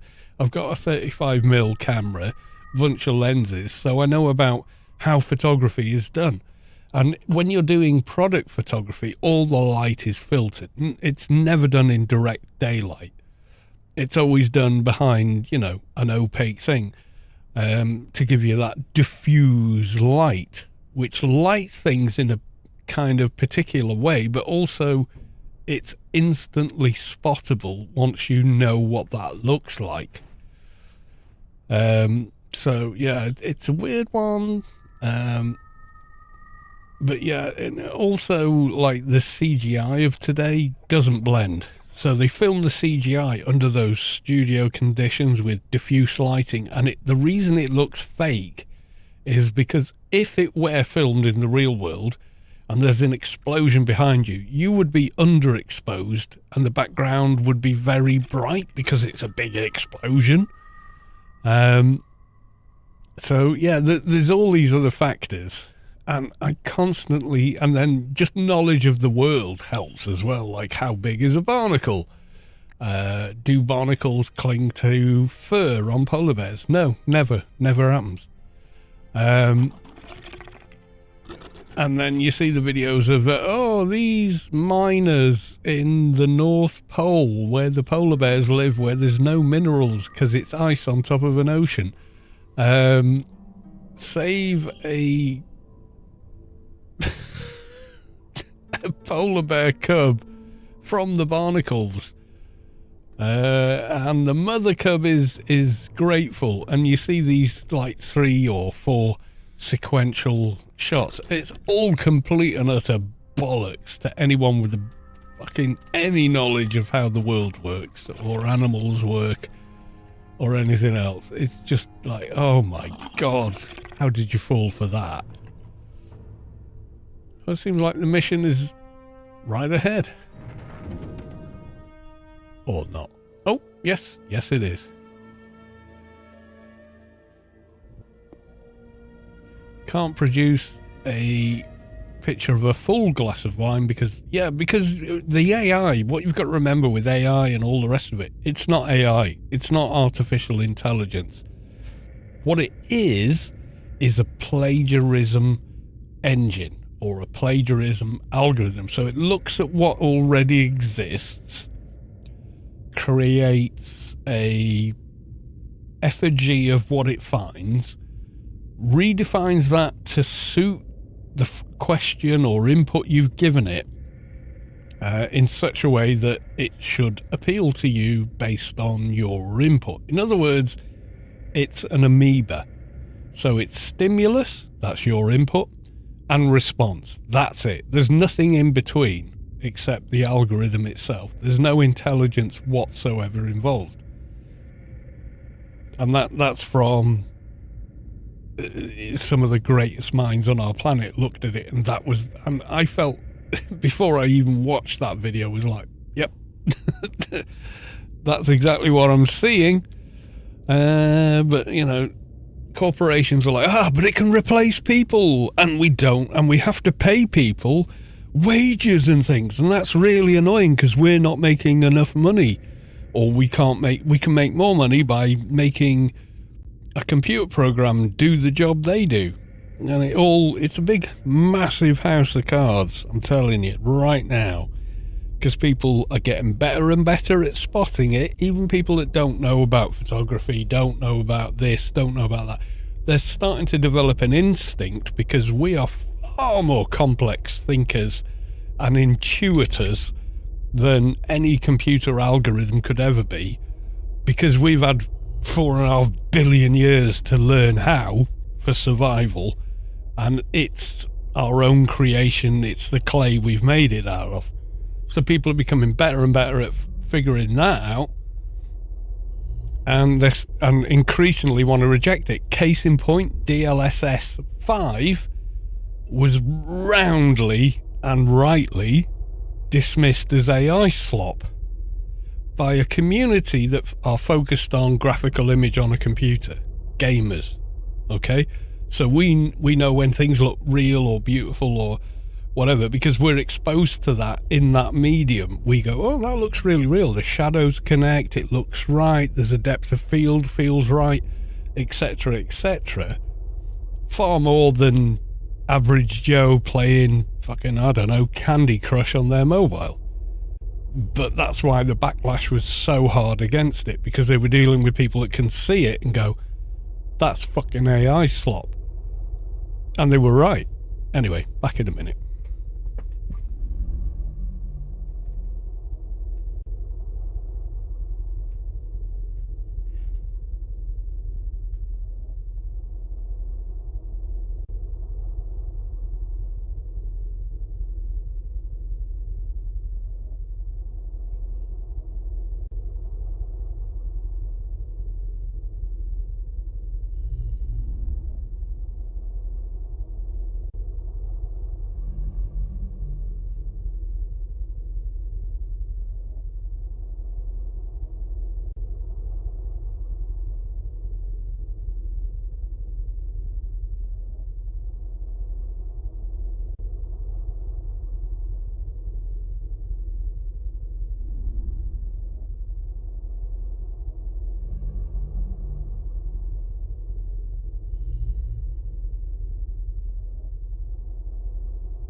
Yeah, I've seen like the Google AI. I disabled it on my browser because it's so utterly shit, and to be honest, quite dangerous depending what you're asking it.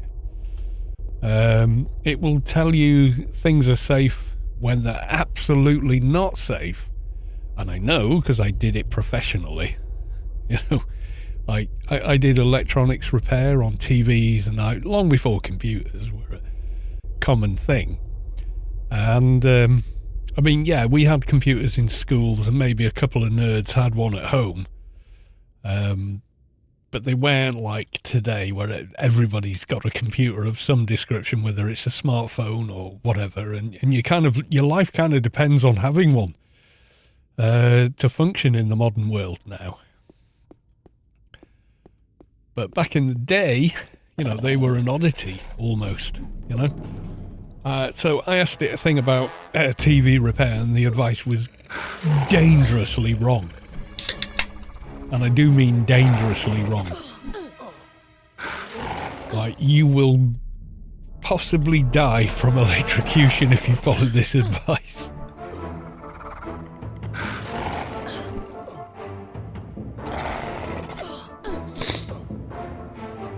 Yeah, it's kind of expected. You got to pay for parking somewhere. Scan the app.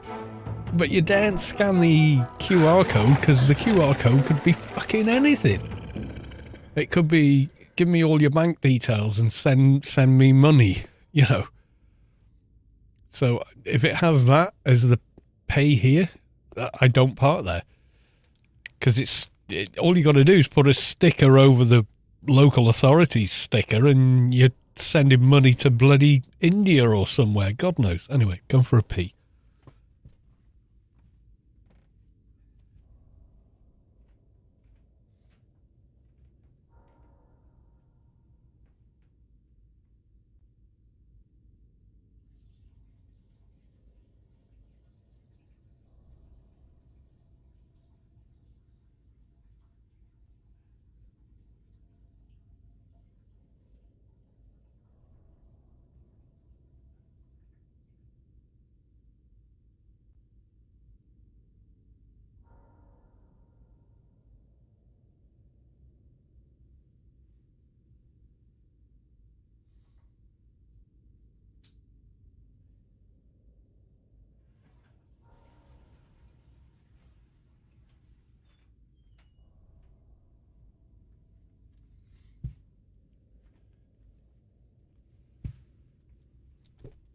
Yeah, I've seen lots of memes about,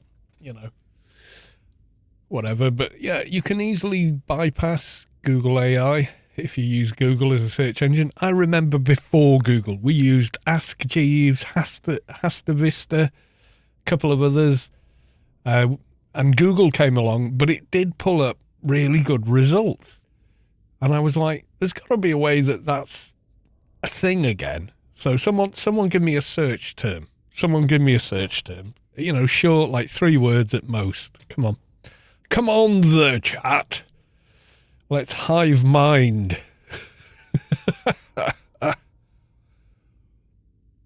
Something you already know the answer to. That's preferable.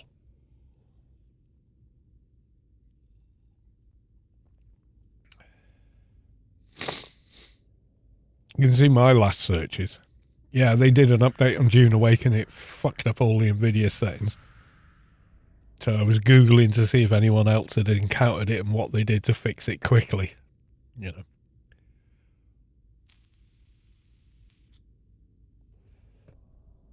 So just a general search term, something you might search in general.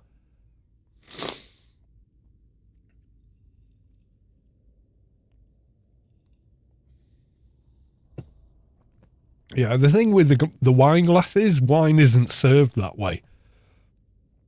I mean, if you're drinking it at home, you probably do fill that glass like within a couple of millimeters, tenths of an inch below the rim. But when you get it in a restaurant or anything like it, about halfway up, 3/4 of the way up, maybe,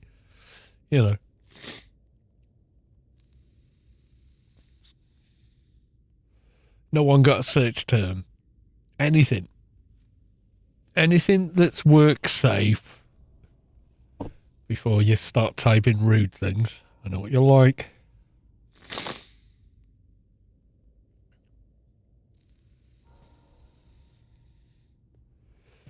Seahorse emoji.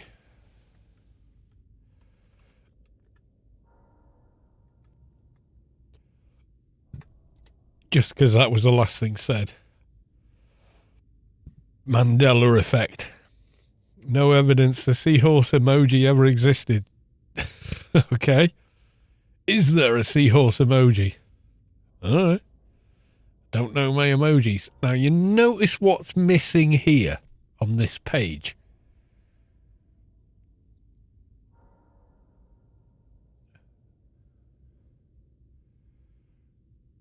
Crumpet Spanker Elite. No. I said nothing that's not safe for it. So, this is the default Google answer. Alright. That's then here's mine. Do you notice something that's different? These are the original Google answers. And it's very easy to do to make Google your default search engine without all the Google money grabbing, what you want to hearism that Google has now.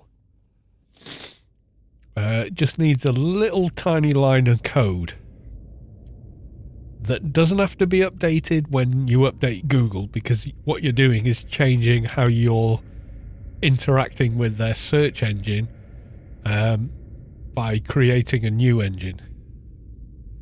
What if it's gluten free? Well, it is.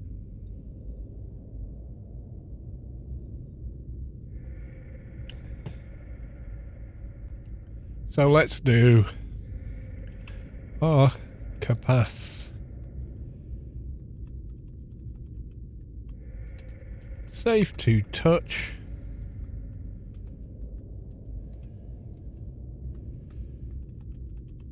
A device is off. I misspelled capacitors. Sue me.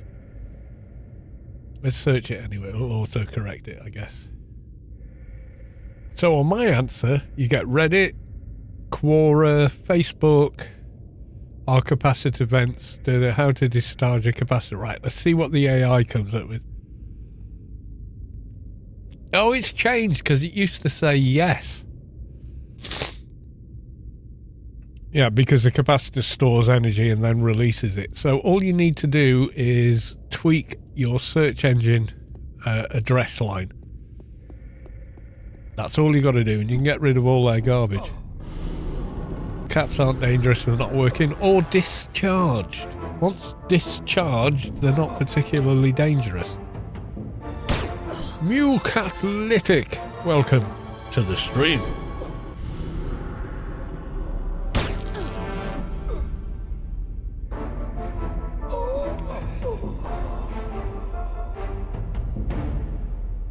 Me and my friends started playing some dual classes. Same old, same old. DD and heals. Any which way you want to do it.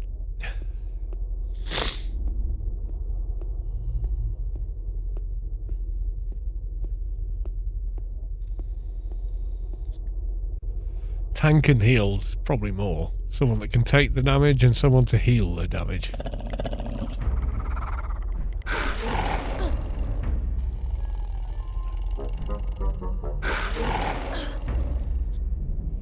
So you could go Doctor Soldier, Doctor Enforcer, MP. It can heal. Can't heal as well as a Doc, but yeah. Aquan are good for my eyes. Yes, yes they are. Yeah, if you've switched something off, and it has a proper mains cable with an earth on it, leave it switched off for several minutes, as in 30-40 minutes, and even then be very careful.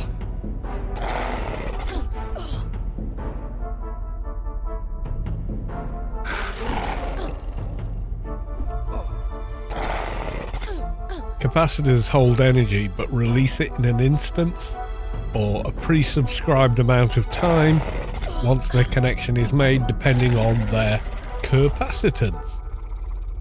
So no, when you switch the TV off and start pulling capacitors out, you're in quite grave danger of being electrocuted. How accurate is the suggested IP distribution? Depends on class. If you make a melee ADV, terrible, because it puts IP into pistol and not one-hand edged. But that's been built into the game since suggested IP was a thing. So if you're making a melee ADV, not so good. And I'm rooted for how long? Oh well. Yeah, always check. So if you're going to use it, click on it. It won't do it now because I don't have any IP. And then it tells you where it's putting it. You then decide where or if you think that's where it should be for your character build.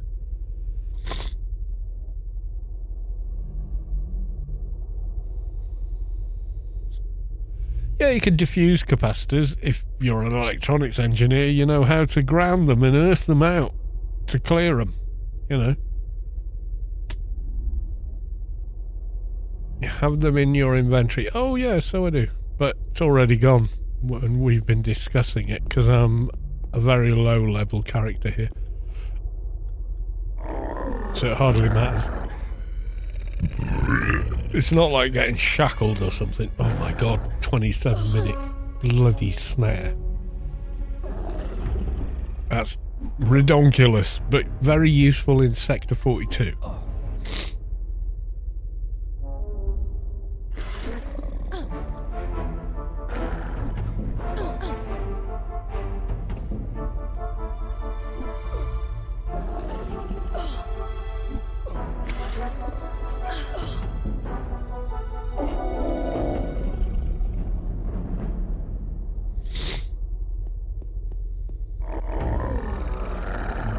Exterminator.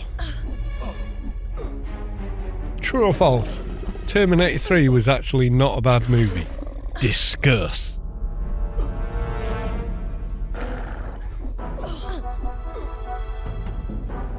What would have really made it work is if they could have had the guy from Terminator 2 in it. Well, it's actually pretty good, I would say. It's better than Terminator 4, even with Christian Bale in it, who I love because he's British and also a brilliant actor, and like has this incredible strength of will. Okay, we need you to play a character that's this skinny and wasted looking, okay? And 6 months later you're Batman. Christian Bale. Okay. He just fucking does it. It's like, oh my god. How? You know? Yeah, number 2. Yeah, the original is the original. Of course. Okay, out of range thing. Okay, let's make him move because he's bugged. I get this more in Grey Cave missions than anywhere else, but... Oh crap, I got 2 of them now. Oh dear.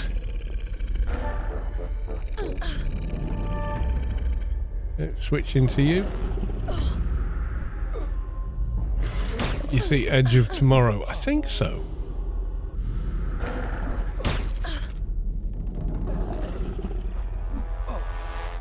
Edge of Tomorrow. Which one was that? I tend to watch a lot of sci-fi time travel movies.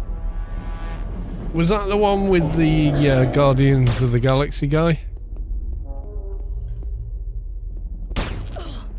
Which one was Edge of Tomorrow?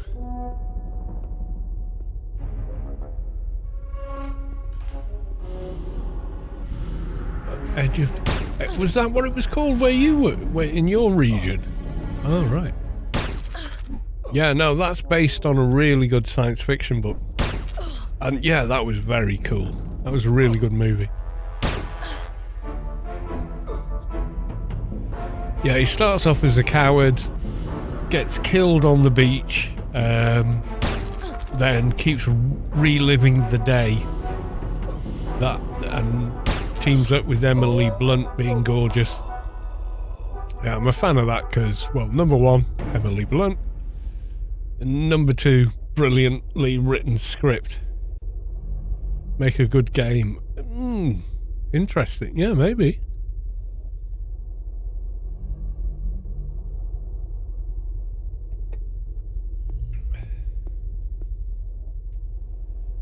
Yeah, it was called Live, Die, Repeat when I watched it, but I know the movie you mean.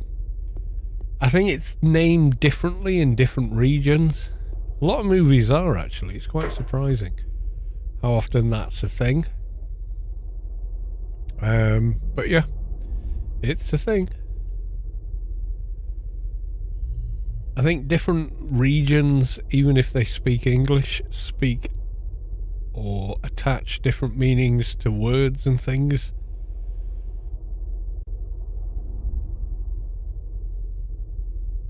I think it was called Live, Die, Repeat when I saw it. I think that's our mission objective. But let's carry on. No, it was based on a book, wasn't it? And maybe it was the Japanese, or the Japan made a movie first. But I think it is in fact based on a book. Japan and South Korea have got a lot of really good science fiction movies, you know. And watch them in original with subtitles if you're going to watch them.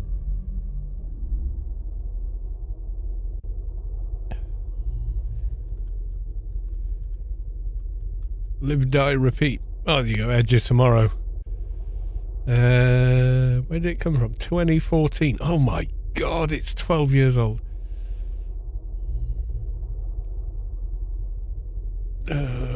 Scroll. Never mind the movie stars. When did it originally? Okay, when did it? Who wrote it originally? All You Need Is Kill. Something. Yeah, there's several titles depending on the region you're in. Yeah. Edge of Tomorrow is such a better title. No, Live, Die, Repeat. I think that's the best title because that's the premise.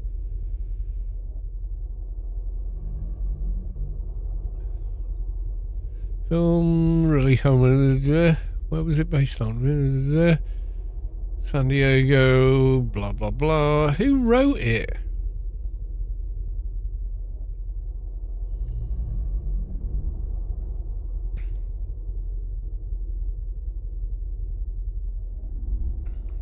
Opening weekend, second weekend, don't care. Accolade. Who wrote the bloody thing?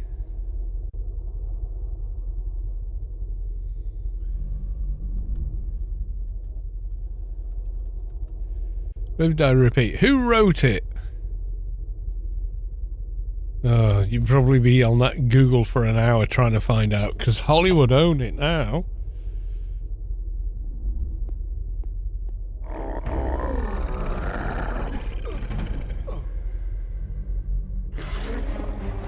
Live, Die, Repeat. Groundhog Day. Yeah. And it is like first time I saw the trailer I was like, oh, Groundhog Day but aliens and science fiction. Cool.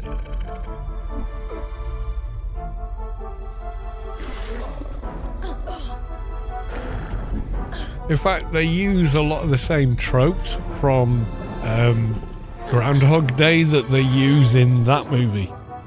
And I do love Groundhog Day, I've got to be honest. But, you know, it's Bill Murray in it and Andy McDonald. What's not to love?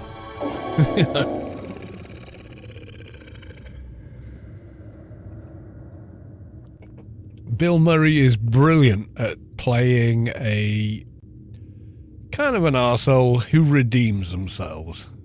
He's really good at that. He virtually does it in every movie he is in. You know, what can I say?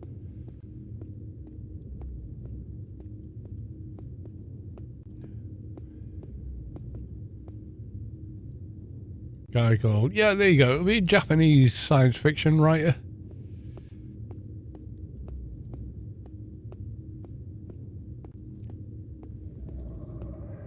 What percentage are we at? Oh, 56. Damn! We got a big mission. Oh yeah, buffs don't last long. I'm not going to be able to cast all of them. So, I'm going to go for attack rating.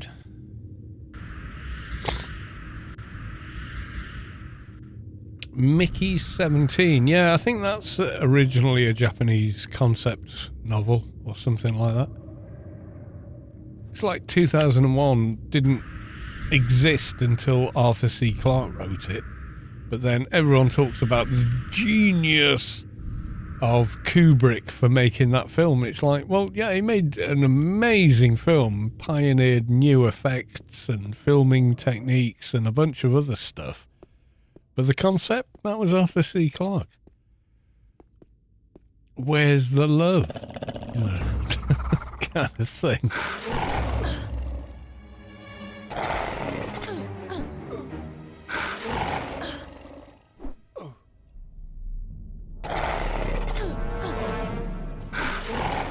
All you need is kill. Yeah, which probably sounds completely different in Japanese.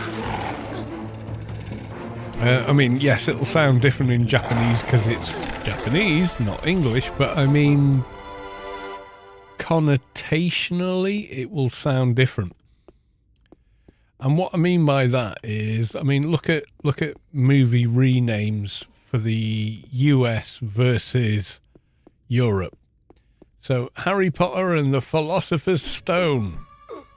What was it called in the States? Harry Potter and the Sorcerer's Stone. Because philosophers are a bad word. Can't have people thinking about philosophers and starting to look any up and reading books about them and their ideas. They might get ideas about, you know, thinking.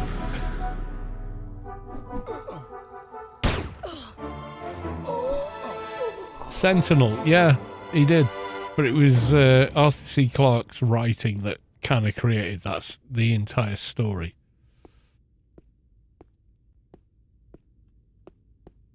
And I love what Kubrick did. What Kubrick did was masterful movie making.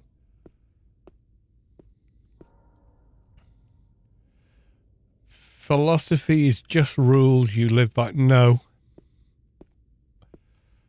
No, it isn't. Philosophy is the exploration of the human mind, the intellectual part of the human mind. Philosophy is a study of ways of thinking about things. Now, yes, you could superficially argue it's just about what you said, but that is a very superficial take on what philosophy is, and it's not welcomed in countries that don't want people thinking.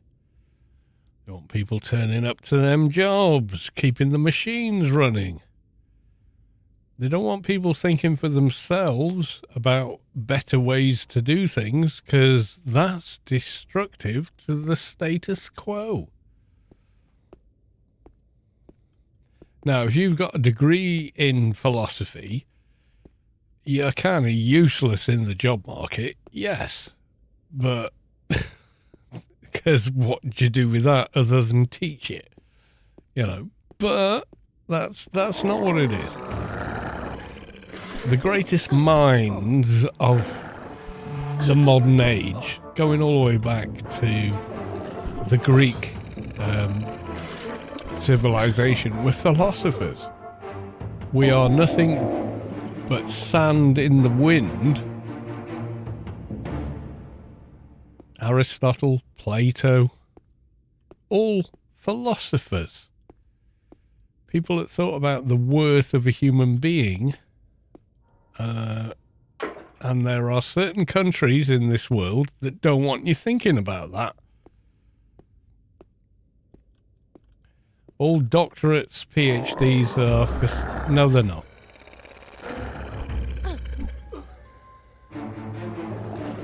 You can be a doctor of any field.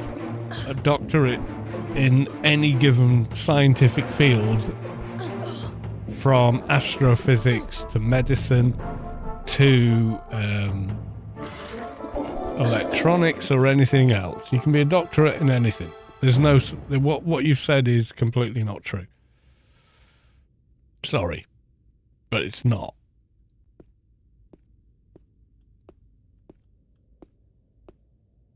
PhD is a... Yeah, it can be a degree of philosophy, but it's not in philosophy. You can be a doctor of physics. Google it. Go on. Go Google it. You can be a doctor of medicine. You can be a doctor of electronic engineering. You can have a doctorate in architecture.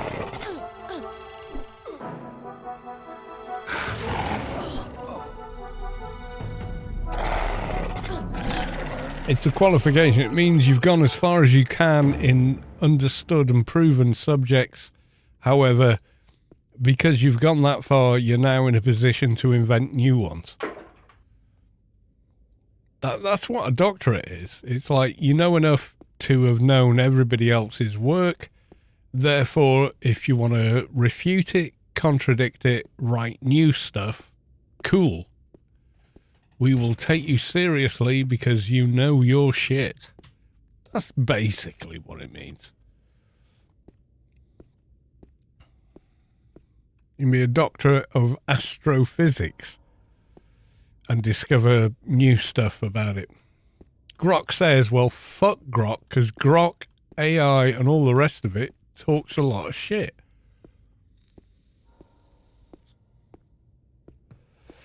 Never quote AI at me.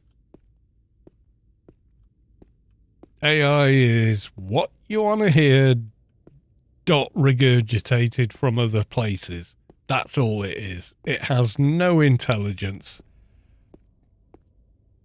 whatsoever. It's a plagiarism algorithm. That's it. That's all it is. And the reason it's been promoted and heavily invested in, because it can replace you in your job. Don't need you. We can make our plagiarism algorithm steal everything you ever did. And you'll be happy. This is the EA games. You'll own nothing. You'll pay for games and own nothing. It's one of them. That's what the grok and all that shit is.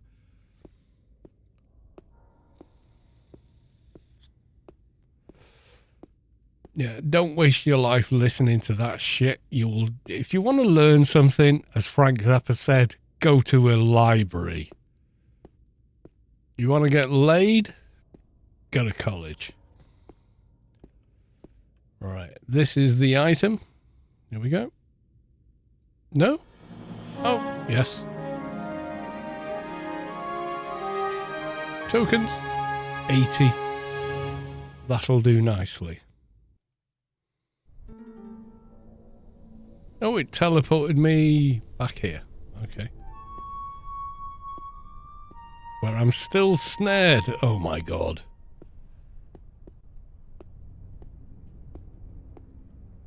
It's replacing... Yeah, but your one software engineer is going to do a shitter job.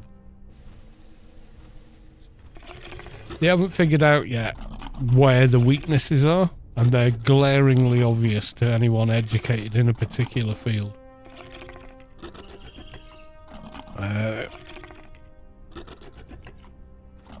Now, one software engineer can do the work of 3, and then they'll get rid of that third one that's doing that work because, hey, more money for us, we're not paying the wages.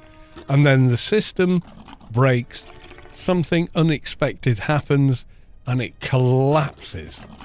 Because all it did was steal other people's ideas. Right, suggested IP, let's look. So before you click accept, read what it's doing. If you want to know if it's doing the right thing, 2-hand edge, yep. Fast attack, yep. Psycho mod, comp lit, yep. I'm happy with all of those that I just speed read. Yep. You know, it'll replace most people for the next 5 years then they'll figure out it can't do what everyone promised it would do, and then it'll be a big swap around. It'll be fucking NFTs all over again.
Blindio, welcome to the stream.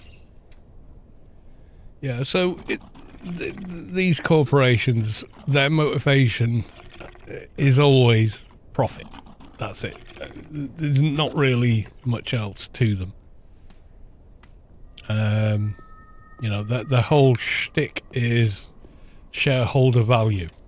Okay?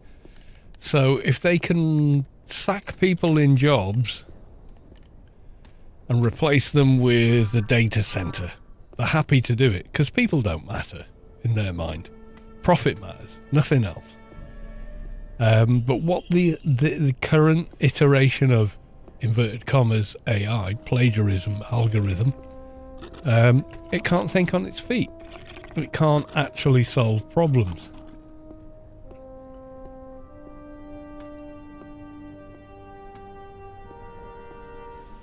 It has literally no actual intelligence. Now, given the amount of time we've had, you know, 4.5 billion years, maybe it could. But right now, no. It's an amoeba. Stimulus response. That's it.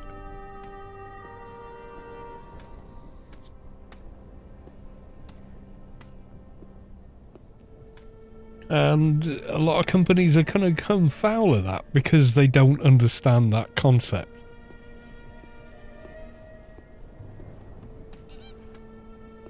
Because the concept they really understand is money. You know, that's the problem. Have a doctorate and don't do that. Yep, there you go. The ring. Ringu? I don't know. I think the ring is the ring, whatever language it's in. Is it? Or maybe not.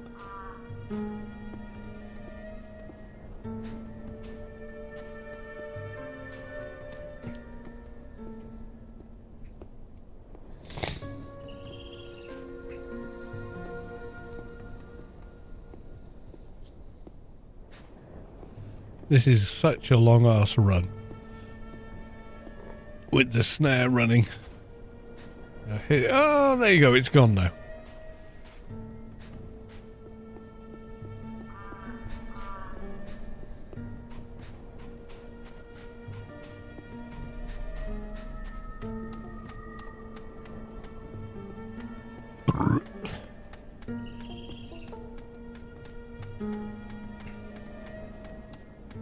It's like the why does all modern music sound the same? Because it is. You go back 26 years, back into the 90s, the 80s, the 70s, the 60s, the 50s, the 40s, the 30s, the 20s. It all sounds quite distinct from one another. And it's to do with 3 factors. Number 1, it was made by musicians. Number 2, it was recorded in different environments on different equipment. And number 3, the corporations hadn't got a hold of it. They controlled distribution, they controlled marketing, but they didn't control the creation of it. And what's changed more in the last 10 years is they control the whole shebang. So you've got one group of, I think it's 6 different people in the Nordic territories writing everything, even though in actual fact they're quite often regurgitating stuff, creating that. It's all been recorded on the same equipment in the same environments, on the same kind of computers, in the same software, with the same plugins and the same mastering engineers. So yeah, it all sounds the same because it is.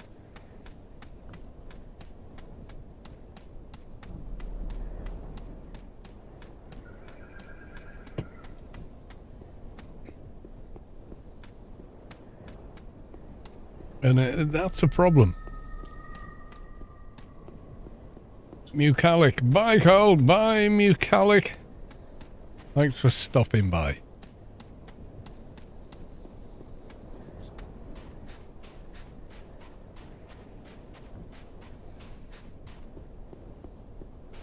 I mean, you've all seen the 4-chord song Skit. It's a comedy piece.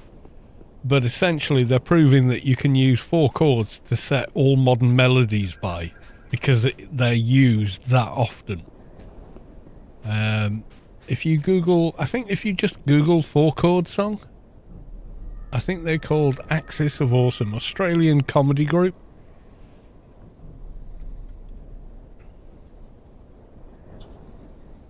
Axis of Awesome, there you go. I'm not going to open it because copyright, yada yada, there you go. And for the YouTubers, there you go. And it's a musical trick. Okay? So they take the same 4 chords that are, you know, in Western music, quite prevalent and used a lot over some of the best songs we've ever heard and the most memorable songs we've ever heard. And they cheat it by, instead of starting on chord 1, they start on chord 3, or they start on chord 2 and chord 4. And what that does is it changes the mode the music tonality is in. So it's a clever musical trick, but it's also really funny. So make of it what you will. But yeah, no, they're not all the same song, but the similarities are there because they're all written the same way.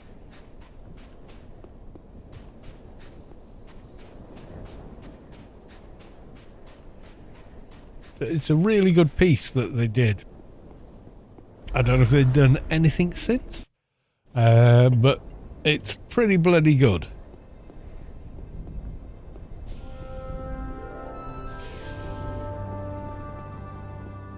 And also, some of them are bullshit.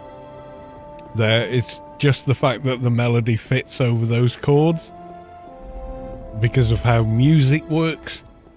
So in music, you've got 12 notes, 8 in any scale. So if you put the 8 notes or 12 notes or whatever of the melody over some chords that have those notes, it sounds like you're playing that song.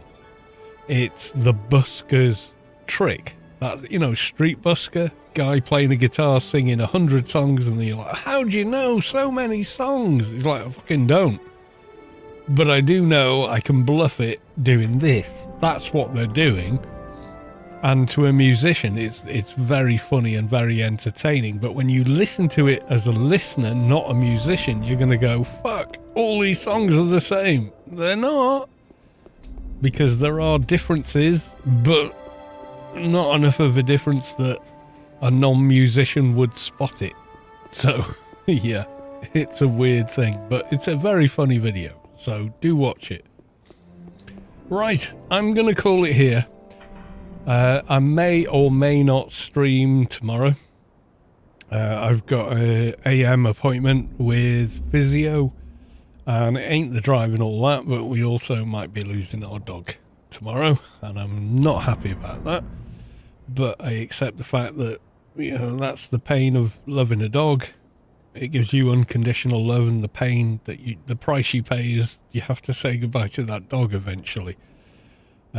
Which most likely I'll say goodbye to him in the morning, drive off, do the physio session, drive back, and when I get back, no more dog. So it's a bit of a bleak day for us tomorrow. So if I've effused any negativity this evening, that's probably the root of it. But there we are. So, love you all, miss you all. See you in the next one. Until then, bye for now.